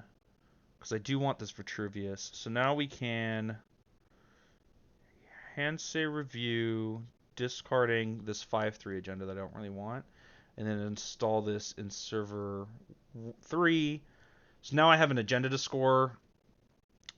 They can access it, but they might not know that, and it will cost them 10 credits and a core damage. My archives is pretty stocked with these traps as 2 traps, and I can save the... Yeah, okay. So we're going to use this. We're going to shuffle back in the agenda, and I think Government Subsidy is the best of the other cards. I also play like a player who was like this is kind of old the way this works. Okay, so this is actually great for me. So they're playing Dirty Laundry, which they just want to like make a successful run so they can get money, but I have multiple traps in archives. If they take the core damage, that's great for me. If they take the -1 point, that's great for me. I don't really care which they do, but they have to do that for both of them, and it's showing them that archives is not free. So now they're accessing Nightmare Archive. It's appropriate. It's in archives. It's pretty bad. Now this only happens once because if they take the core damage, it gets removed from the game, and if they don't, it goes to their score area. So it's not going to be in there anymore. So they took -2 points. Yeah, I'm okay with that. Obviously, it's going to make these ontological dependencies. It's going to make ontological dependence much harder to score, but it means like it. It's a lot of work just got undone. Okay, endurance is insanely good. Um, the problem they're going to have is making a successful run. Okay, so we're just going to score Vitruvius here. And then we'll add back this hedge fund, I guess. Or actually, let's add back Hensei Review because I want to put the last Nightmare Archive in archives. Because right now their endurance, like they could run archives every turn to make their endurance work, and I'd prefer to prevent that. I'd at least like to make it cost them. That they're on 2 agenda points and not 4 now is really good. Okay, so they found their killer. This killer in particular actually only lines up okay against Bloop, but I don't have any harmonic ice anyway. I do need a piece of harmonic ice. All right, so they're running into this. I guess this still costs them something. So yeah, we can res Tollbooth. So now they don't have the credits to break it with Buzzsaw, and they're not going to. The question is whether they try to break it with Endurance. Either way, it's fine. It costs them 3 credits. Okay, so they did break it, but now they're accessing. Okay. And they have no further clicks, so they just have to take this core damage.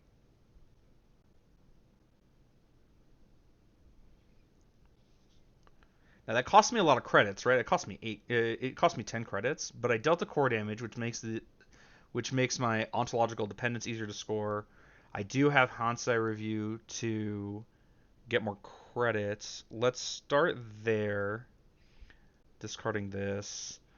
Then we can government subsidy. And I'm kind of okay with speculating on ontological dependence in server 3. They can get in if they want.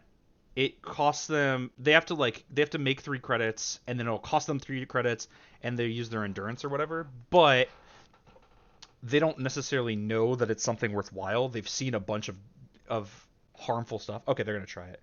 Well, the toll booth kicks them out. They might not realize. Yeah.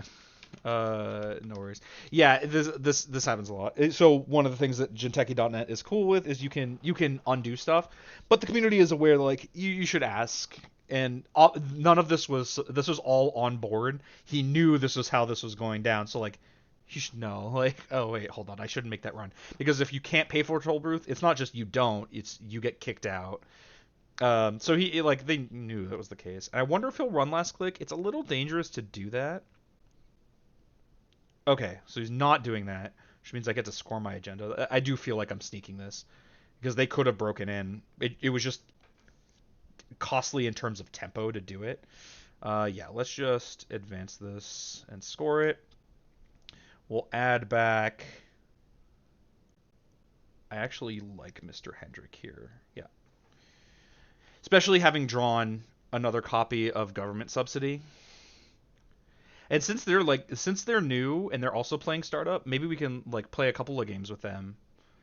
And I guess it is he him. It says that. Yeah, one cool thing about Jinteki, they added pronouns. That's so cool. I like that. Maybe we can play a few games with him and see. I don't have a runner deck I didn't find a runner deck to play. I could try to find one real quick, but I'd rather play Corp at first. I'm just more comfortable with playing Corp, even though I recommend runner as the side of the game to start learning with. Okay, so here's what we're gonna do. We're going to install Mr. Hendrick in server 3. They know about it, so it has to be on their radar.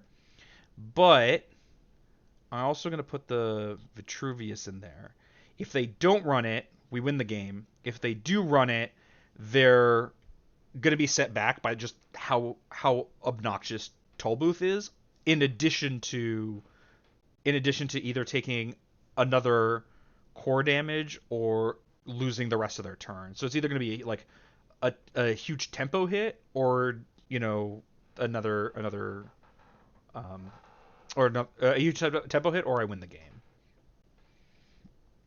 And this is kind of the pressure that happens in netrunners. They don't know what's in there, and they're weighing like, can I get in? Can I not get in? Is it worth getting in? And like this, like, yeah, it's really cool. It's hard to explain that, like, okay, well, this is, oh, it's 2 counters to remove 2. Okay, that's fine. Okay, so they're gonna get in, and they're gonna make some money off of it, but I'm either gonna cost them a bunch of clicks, or it's gonna be another core damage, which means I'll be able to score another copy of Ontological Dependence out of hand. So they're gonna lose their entire turn to this run. Now they're back to 4 agenda points, and we can go from here. So because of this is actually a really good draw. Normally it's not good to draw 3 cards, but it's exceptional here. Hedge fund is okay. So let's draw again, and what we're gonna do. Okay, Echo's pretty sweet. Is we drew Mr. Hendrick. We're gonna put that in server 3, but now it's another threat. Like, is this an agenda? If it is, this looks like from their side, this might look like I'm betting that they can't bust in again, or that doing so would be too taxing. But it is in fact, yeah, I think they're going to try to do it because they're building up their endurance. But because it's in fact a trap, it's going to be negative for that. Like, they're going to pay a bunch to get nothing out of this, and that's the risk. Like, do you play, like, how much can you play around? Can you afford to play around it? What's more likely, that I have something I can score or not? I think they're taking the bait, but it was like, I'm not sure that I wouldn't, because I don't know. It looks like it could be pretty real. All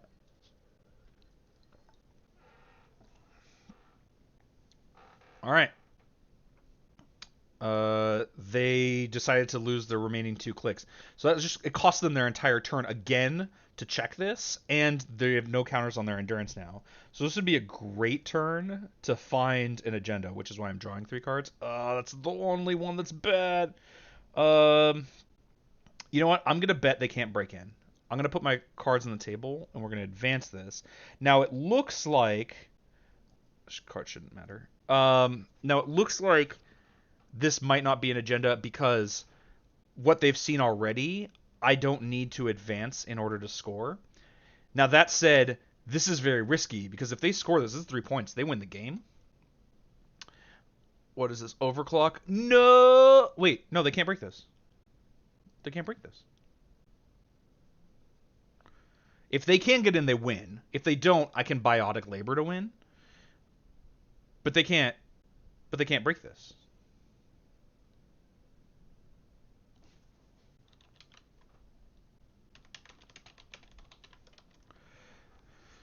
Because remember, they were using endurance to get through, but endurance requires 2 counters on it, and it doesn't have any. They do have a decoder, but it costs them 7 credits to use it, and they just don't have that many. Even with the extra credits from Overclock, basically this gives you 5 credits to use during this run.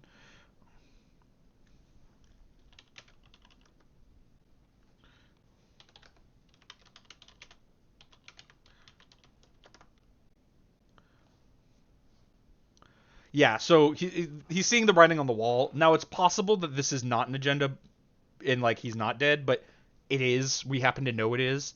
But we saw a lot of really cool stuff, like that interplay of like, what can you risk, what do you know, what do you not know, like what like sometimes you just gotta put your cards on the table and bet. Sometimes you can like play around and bait the runner. Um, like they're not sure that they're dead here, but the biotic labor does it.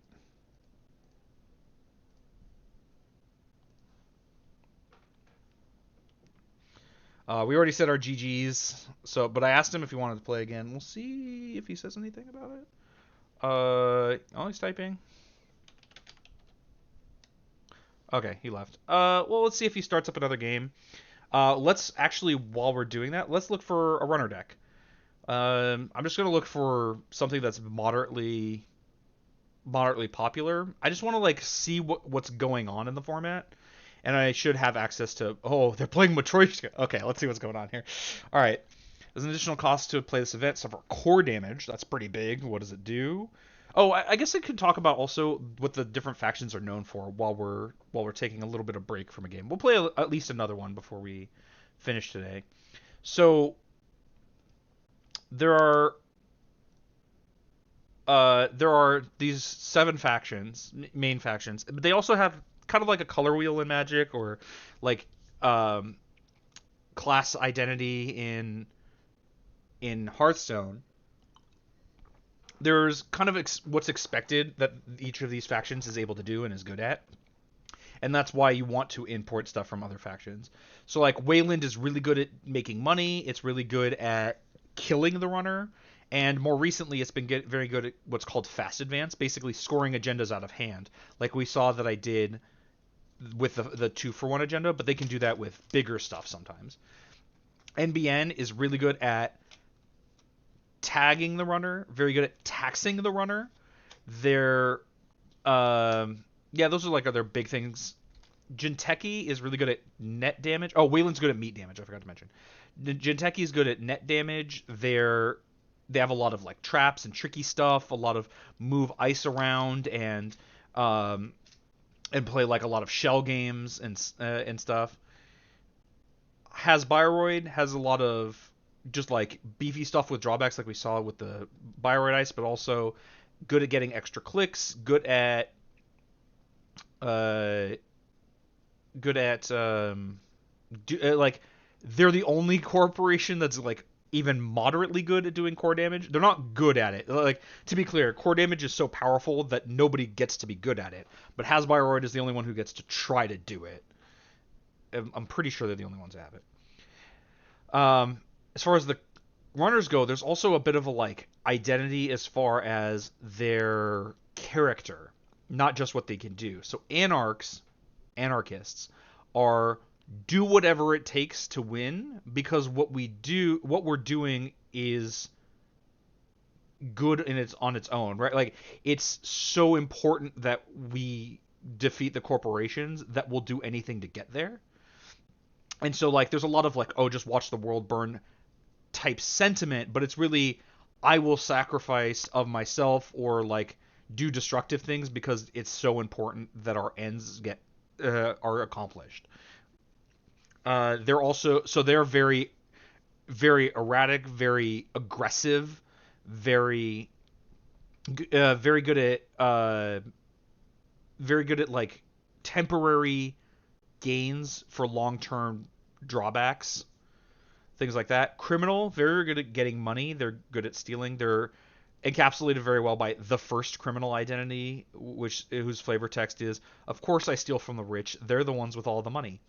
They're in it because they run because they're trying to get stuff from the people that have stuff, and that just happens to be the corporations. They don't really care about they don't care as much about the actual end goal of like taking these corporations down. Shapers are, oh, and they're also supposed to kind of have like a, each one has a particular type of icebreaker they're best at, but it doesn't actually work out that way. Anarchs are supposed to have like the best fractor, Criminal's supposed to have like the best killer, and Shaper's supposed to have the best decoder, but it doesn't actually work out that way. Uh, but Shapers are, they like run as an art form. I love Shapers. It's like perfecting their ability to do it, and the fact that they're accomplishing good things on the way is important, but not the primary goal. Um, so I tend to like Shaper, but I'll try this Criminal. All right, what is Finality? Suffer core damage, run R&D. If successful, access 3 additional cards. That's super, super good. Remember, R&D, you access only the top card. This lets you see 4 cards off the top. That's insane. And remember, anything that you don't steal or trash stays up there. So you also know what the next however many cards you leave up there are. If you see 4 cards and only steal one of them, do you know what their next 3 draws are? Force activation orders. You force the corp to res and ice if they trash it.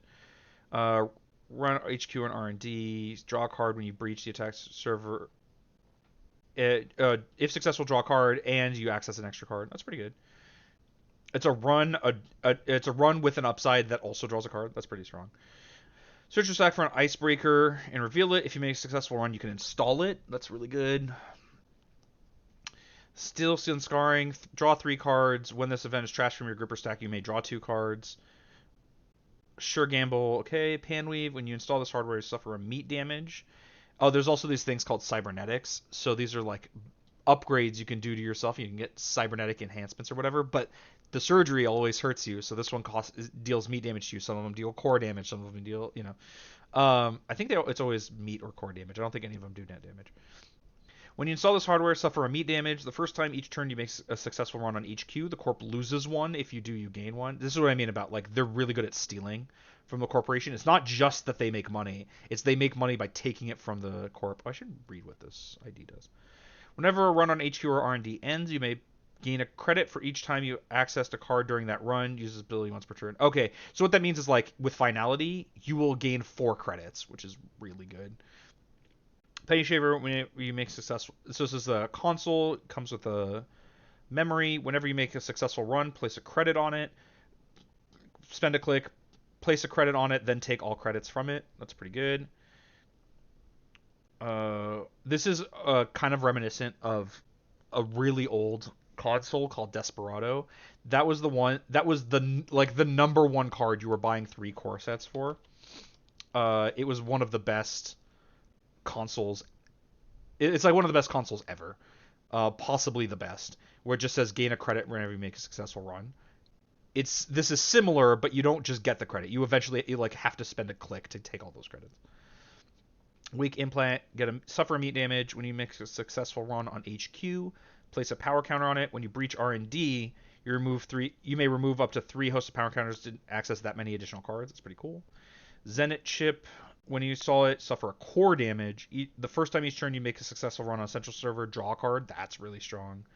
There's a lot of like trade-offs. This is like already speaking to being a little not my style, but maybe we'll try it. I mean, it's really popular. For a community this small, 66 likes, 32 stars, like 6 comments. This is pretty big. Info bounty. When your turn begins, identify your mark. That means choose a central server at random to be your mark. The first time each turn a run on your mark ends, gain 2 if you breach that server during the run.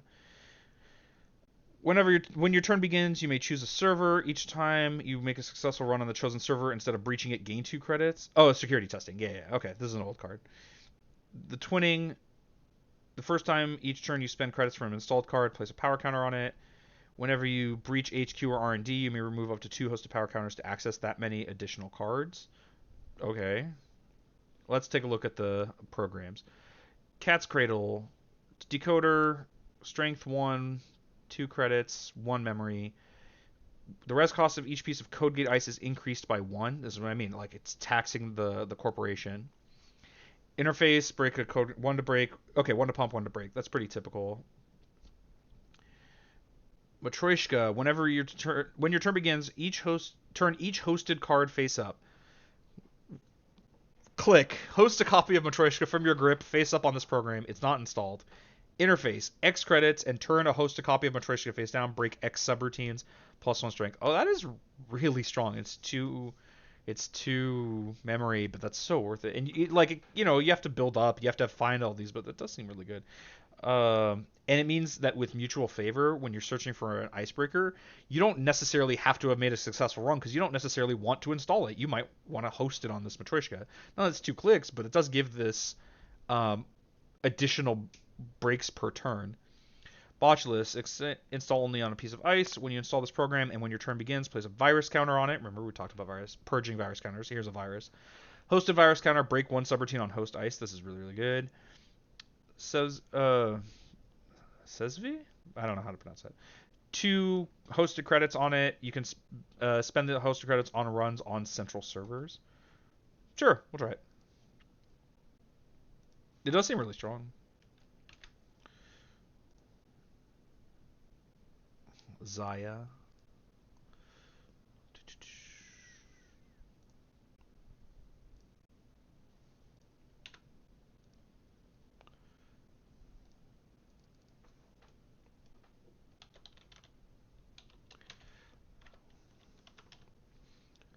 All right, let's see if we can't rustle up a winter game. Startup.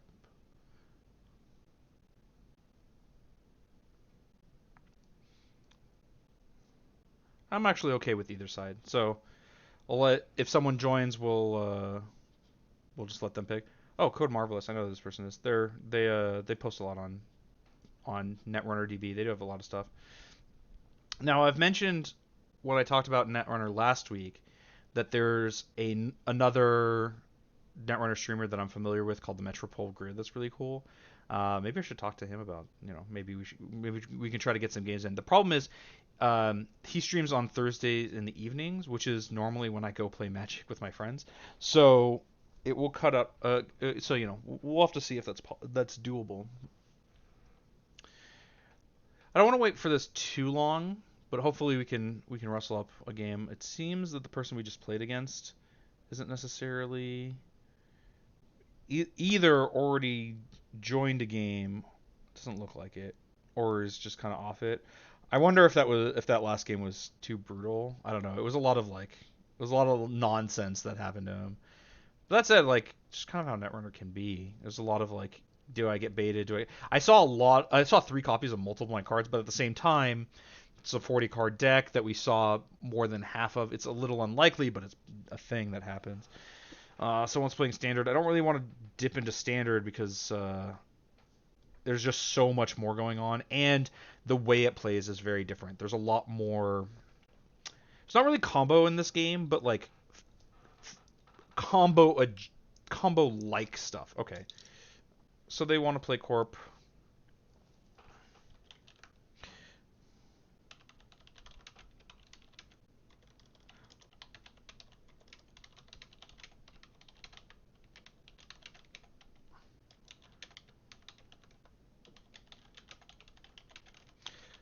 Just ask them to bear with me and tell them I'm streaming.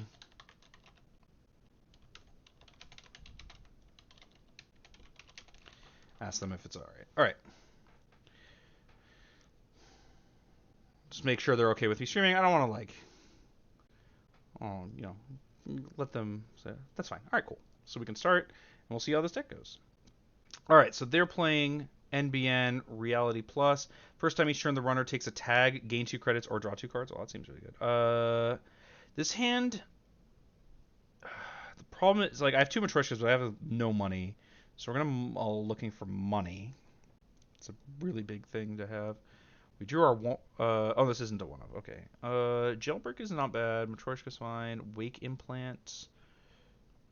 Okay, so they're protecting their central servers, which makes sense. All right. So let's start by drawing a card. Info bounty turns. Okay, right. So this will identify a mark. That's not bad, but the problem is we can't really break in anywhere right now. So here, I'm just so short on money is the problem.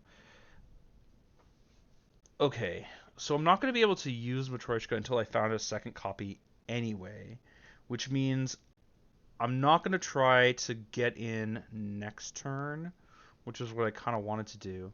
We can start with this Wake Implant and hit Jailbreak, which I'm fine with. And the reason I did that is because now when I draw a card, I'm not going to have to discard. There's another Matryoshka, which is pretty cool. Why don't we just take a credit? God, this is really bad. Just not having any money to start with is pretty rough. I think this deck has a little bit more of like consistent money than it has bursts. Like the last one definitely had bursts or whatever. So what we're going to try to do is we're going to try to set up a turn where we can get our info bounty going We'll probably need to have like double Matryoshka for that. Um, Interesting that they're protecting archives. I don't want to deal with that just yet. So I think what I'm going to do is I'm going to play the info bounty because we want that to proc next turn. We can play Sezve, and then we'll take 2 credits, and then we'll end the run, end the turn. So the plan next turn is to go play Matryoshka, host another Matryoshka, make a run on our mark, spending the credits from this program to pay for it, and that should make us 2 credits. Okay, so our mark is HQ, which is pretty nice because we want to run HQ, right? Yeah, so let's go play Matryoshka, host a copy, run HQ, and let's see if they do. Okay, so they're just not resing their ice. So we're going to breach our server. On the hit snare, we're dead. We're just dead. We're just dead.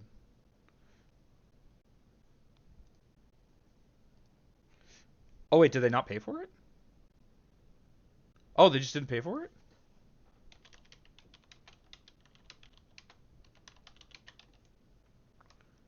Uh, okay, I'm just gonna be okay. All right, sure. I'm not gonna question it. But now that we know they're playing snare, which is something that should have been on my radar anyway, we're gonna have to pay attention. Okay, so they're scoring their agenda, just makes them a bunch of money. They could have just killed me. I don't understand. All right, so archives is our mark.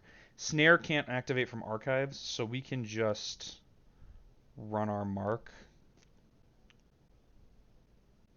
Yeah, we can just run our mark here. Okay, so what is this? Whenever the runner passes this ice after encountering it, if they did not break its printed subroutine with a decoder during that encounter, give them a tag. The runner loses a credit. All right, so well, this is not. I don't have a decoder, so we are just gonna. So we're gonna break X subroutines, pay 1, choose a card. So I pay that, and then we break the subroutine, and then we continue. So we're gonna get a tag here, which means they're either gonna get to draw 2 cards and gain 2 credits. So they gain 2 credits, breach the server.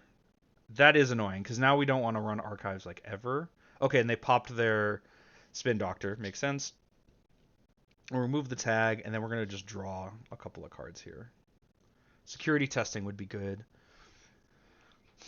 We can make our mark.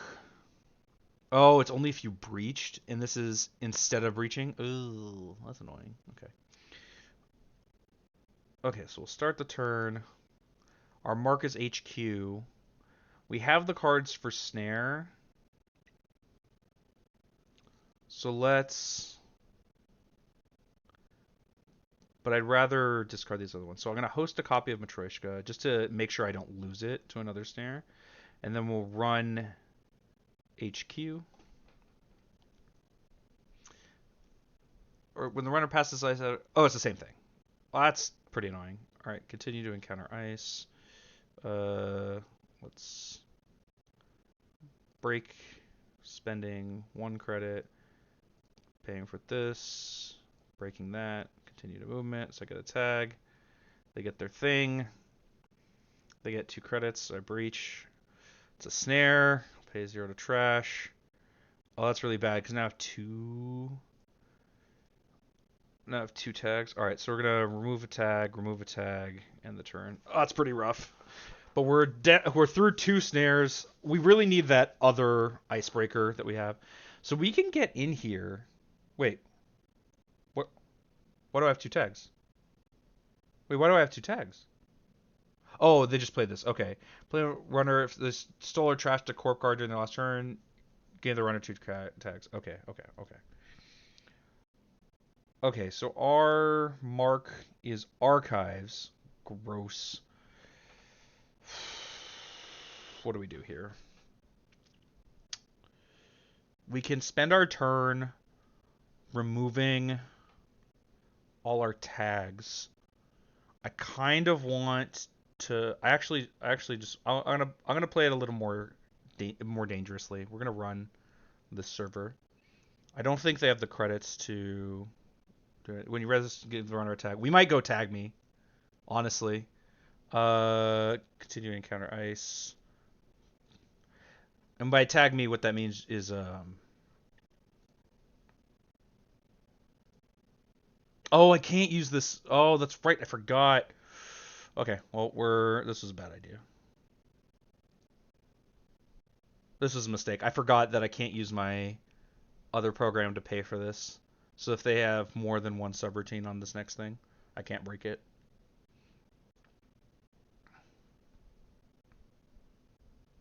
Oh, they're not resing. Okay, so we can breach, and then are we dead? Nope, we got an agenda. Neat. Then we're going to draw a card, play this, gain a credit. Okay. It's not super great. We are just tagged. Yeah. They just killed me. Okay, cool. Rough. Rough, rough, rough. Yeah, I'm pretty sure I just played that poorly. Well, I still want to play one more game. I want to play Corp, though.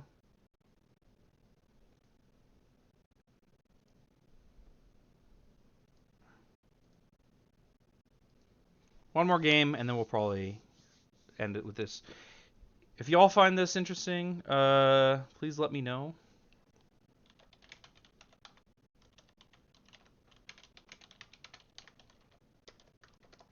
Just making sure it's okay.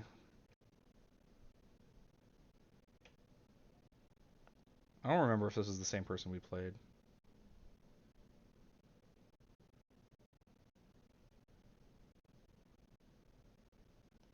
All around. Okay, they said it's fine. All right, cool. How's this hand? Well, I don't have money, but I do have Echo. No, we're gonna mulligan that. I just don't have any money. All right, start turn. Yeah, not having money, as we saw in that last game, it's a pretty big deal. So we can hedge fund. Do I want to protect HQ? I actually don't care that much. We'll play. Oh, actually, I'm gonna put this in front of HQ because I don't care,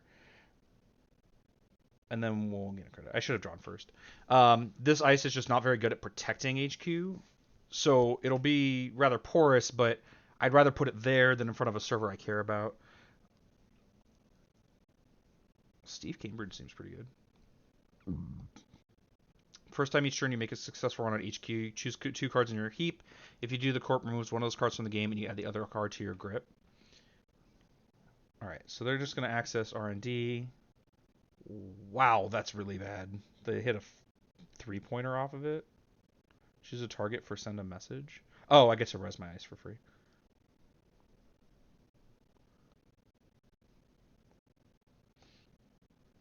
It's not important ice for them, but I do gain 2 credits from it. So, but they're on 3 points. That's really bad. There's only one 3-pointer in the deck, and they hit it. And they're going back. Let's see what they get.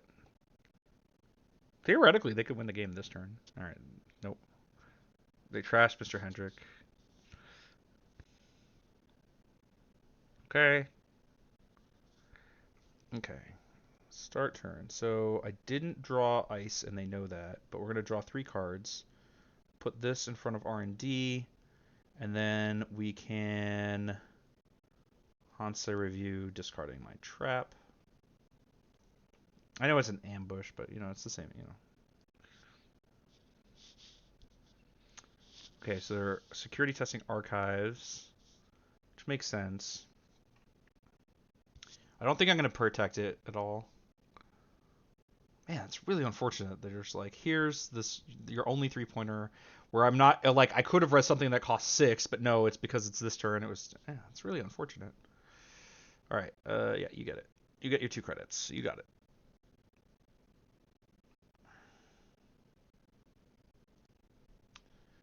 And I think I will.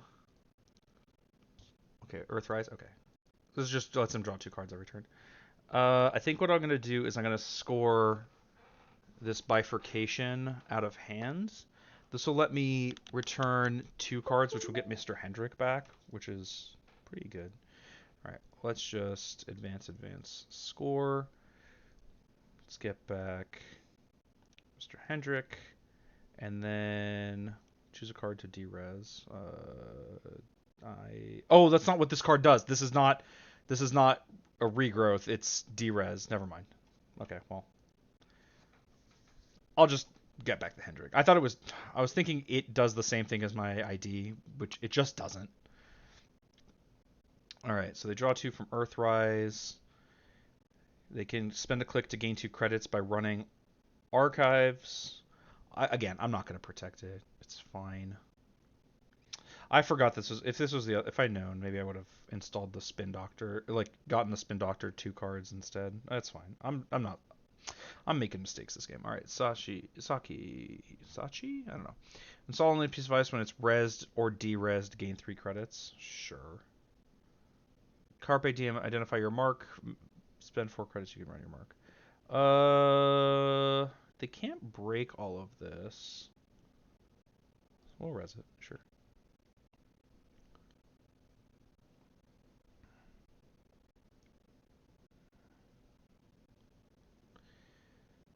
So let's see what they want to do. Okay, they're just going to let it fire, which is what I thought. We'll put another brand behind it. Do I want to do that? I will need another piece of ice to... No. The problem is I only have 1 piece of ice right now, and this is pretty good ice to protect my scoring server. So while I could get it in there and like, okay, that makes R&D basically impossible. See, if I'd known about this toll booth, but that's fine. Now they think that I don't have something like that, so I can go hedge fund, toll booth in my new remote. I'd prefer a toll booth to be in my scoring server, and then we can put Mr. Hendrick in that same server. So now we're prepping our scoring server. It looks like we're trying to score, so they might make an effort at it, which would be pretty good, which could be very good for me. I might not res the toll booth, all things considered, because I'm just low on money. That said, they know about the Mr. Hendrick, so maybe they don't run it with that in mind. But it's an upgrade, so I can just run it elsewhere. All right, Carpe Diem, gain 4, you may run your mark. Okay, and then it's HQ. I mean, they can run it if they want. It gives me a credit.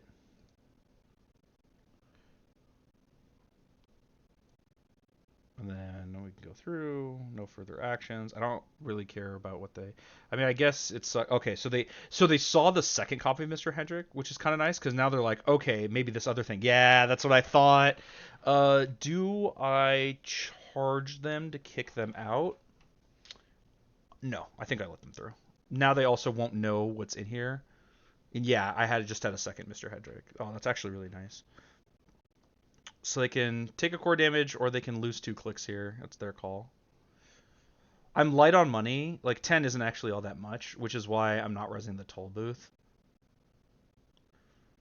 Okay, so they just lost 3 clicks to that run, basically. That said, their position isn't that bad. They do have more cards coming. They have credits, a consistent source of credits. They don't have much of a rig, so they'll have to spend more later. Okay, let's take a draw.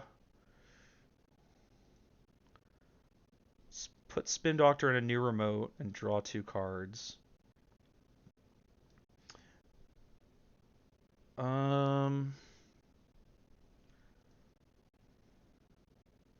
The problem is I'm just so light on money that if I have to res this toll booth, I'm gonna be broke. So I can like click for a credit here. No, I'm just gonna draw a card. And then I'll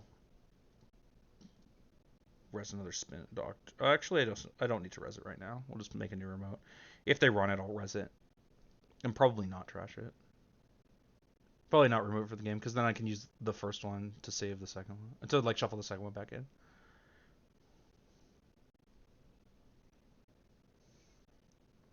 And there's nothing in archives that I really need to shuffle back in. It'd be kind of cool to have some of that stuff back. Oh wow, this is a lot of money for them. Yeah, it's 5 credits. Yeah, they have a lot of money.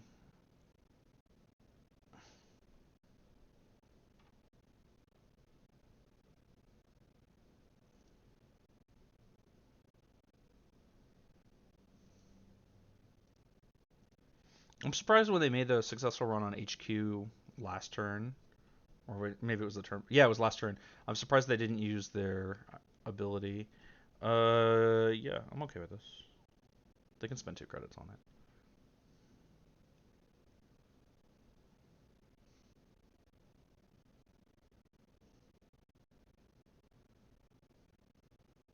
If they run the other one, I'll res it and use it.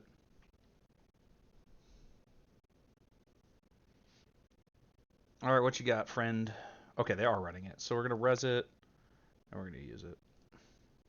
We'll shuffle back in the Spin Doctor, and as much as I want money right now, like maybe I want these Mr. Hendricks back.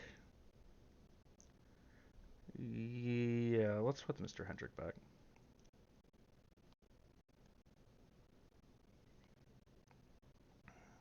Given that they have the security testing on archives, I am now kind of wishing I didn't have this Nightmare archive in there because they're not going to access Lilypad. The first time sure you install a program you draw a card. That's pretty good. Okay, that's not bad because now I still need. Jeez, I still need money. We can put this on archives. It's annoying enough where they just don't. They might want to deal with it. Put this there and we'll take a credit. I just need money. I really need to draw like all of those transaction operations in my deck, right? I've already seen Hansei Review and 2 hedge funds, but I have 3 hedge funds, 3 Hansei Review, 3 government contract. I think the name of the card is the one that costs 10 and makes 15.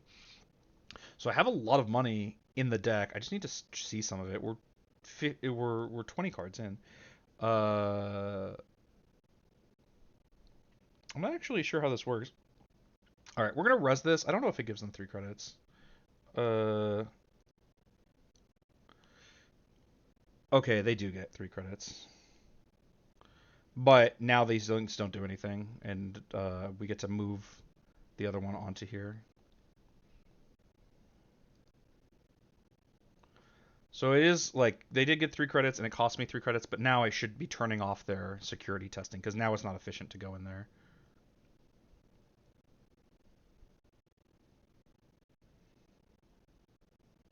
They're typing something. I wonder what that is.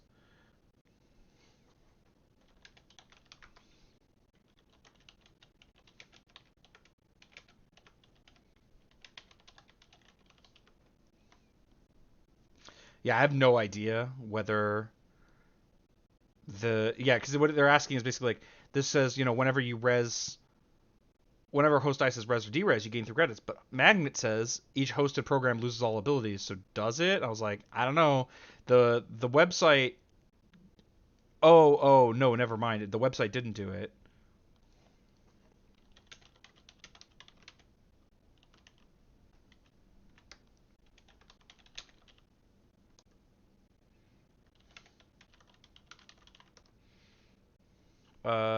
Let's see if we can find it.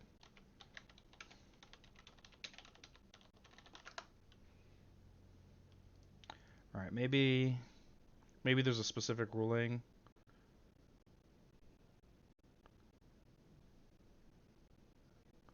Um,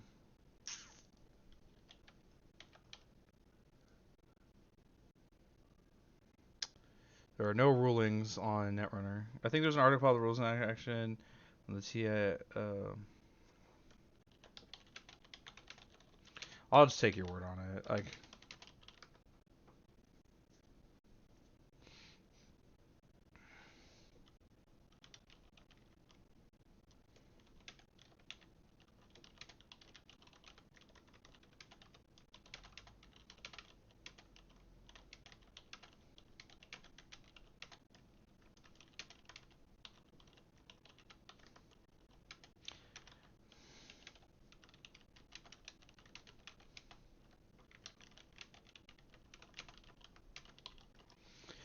Yeah, I'm just telling them like I'll take their word for it. I don't know. I'm not familiar with the cards. I've been out of it for a while. I haven't even seen this for. We'll just go yeah, like that's fine. It's not gonna happen again, so it's not a problem. Like you get your 3 credits, we kick you out, and then we can move on.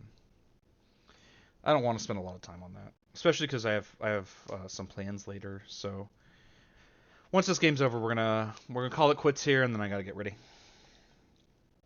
Okay, so now we're gonna continue to not res Tollbooth, and then they can access this Nightmare Archive, and they can either take a core damage or get -1 point. Both are great for me. I do not care. Yeah, okay, I'm taking the -1 point, which I think is right because like these ontological dependencies, like dependencies, I don't know what. Yeah. With ontological dependence, uh, you know, even a single core damage drastically improves the ability to score this card. Obviously, like 2 would be a nightmare. So yeah, I get why they're putting like why everyone's just choosing to have -1 point. And like you lose a card at random, it's scary. All right, Mayfly. Okay, so I can get through anything now, which means what do I want to do? I don't want to draw a card. I really want some money, is what I want. Let's. Mayfly still is like crazy expensive to break Bran, right? So let's put this. Actually, let's put Echo on my server 2, and then take a credit. I just need money is my problem. I think I might just score Bifurcation out of hand so that I can get back this Hansei review or something. Problem is I don't really want to trash anything out of my hand for Hansei review. Maybe my card. If the card I draw for my turn is because I need to. If I score out of hand, I'm gonna have to discard. That's rough. Very, very, very rough. So they have a very like flimsy rig as far as like long-term stuff, but the trade-off that they're working with is that like they have a lot of money, and it is very powerful. It is very powerful even if it doesn't have a lot of longevity. Right, like you install Mayfly, it draws you a card, even if you only use it once, right? Like that's already really strong. And the one time you use it, it's a very efficient breaker, and it can break anything. Now they're gonna make a bunch of money. They're a little light on cards right now. Okay, well I guess that will be the choice. They use their ability, and it was like, all right, 2 of the same card. Which one do you want to put back in my hand, and which one do you want to remove from the game? I was like, well, you know what? I think I'll remove the one from the game that is the same as the other one that you can have in your hand. I think that's the way we'll do it. I could do it the other way, but okay. I think they sniffed out that I have a bunch of agendas in my hand. Maybe I just get lucky here. Okay, that is the worst agenda. Like the best agenda for me for them to hit. All right. We might be okay. They sell biotic labor. Okay, we can start our turn. Cool. So let's go. Given that they have this Mayfly, let's see how much does this cost. This costs 10 to res the server, but they can't break both. Let's go install this in server 2 and then credit.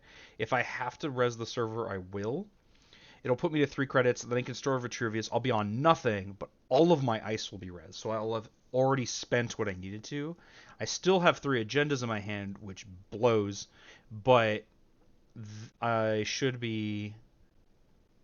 Fuck. Now HQ is kind of a liability, and I didn't put any particularly good ice to protect it there because it didn't matter when I was setting it up, and now it's full of stuff after I've been unable to. Now that I can't protect it, I guess I can like put Bran in front of there at now, which isn't the worst. Okay, they're gonna dirty laundry. We're gonna just. I mean, the good news is this is making me a credit every time they go in, but it's just making me a credit. All right, they're on 6 points. if they score anything, they win. This is a coin flip as to whether they win the game. They hit Bran, which I actually think will be my turn. I don't think I'm actually gonna. I might not actually score. Maybe if I draw a non-agenda, scoring actually brings my. Actually, scoring protects my. Oh, okay. They're gonna inside job, and they're gonna see what 3 extra cards. Yeah. All right. Yeah, just like not having money for a bit made me feel unsafe trying to score, which kept me building agendas in hand, which is where they scored a lot of this. That said, getting 3 points off the top for free was crazy bad for me, right? Like, it's literally the only 3 pointer in there. But still, had some fun playing Netrunner today. I am gonna sign off here though. I think we're about done with this. We can. All right, the monitor I guess will be how we do Netrunner going forward, even though we'll just get. I really wish OBS says that that it's supposed to capture your cursor with just the monitor with the browser capture, but it doesn't seem to. Oh well. Well, I'm glad we did this. If this is interesting to you, I know the people watching today are not really like game players, but if this is interesting to you, we can do more of it going forward. Maybe I think I'll do it again on Thursday, just because Thursday is when Metropole Grid streams, so maybe we'll like try to set up a like you watch me until you watch him or whatever. Um, but I missed this game. I'm very glad I got to see a little bit of it again. As you saw, some of it went well, some of it didn't. Tomorrow, as will be the schedule, we're going to be doing some magic stuff. I haven't decided what exactly yet, but we'll do some of that. Don't forget, of course, tell people if you have fun with the stream, if you want more of the cool stuff we do around here, tell your friends, get more followers. If we get partnered on Kick, that'll be fun times, good things for me, and therefore for you. Good, it is good for you when my life gets better. No, but thanks so much for watching, and have a great rest of your day, and I'll catch you next time. Bye.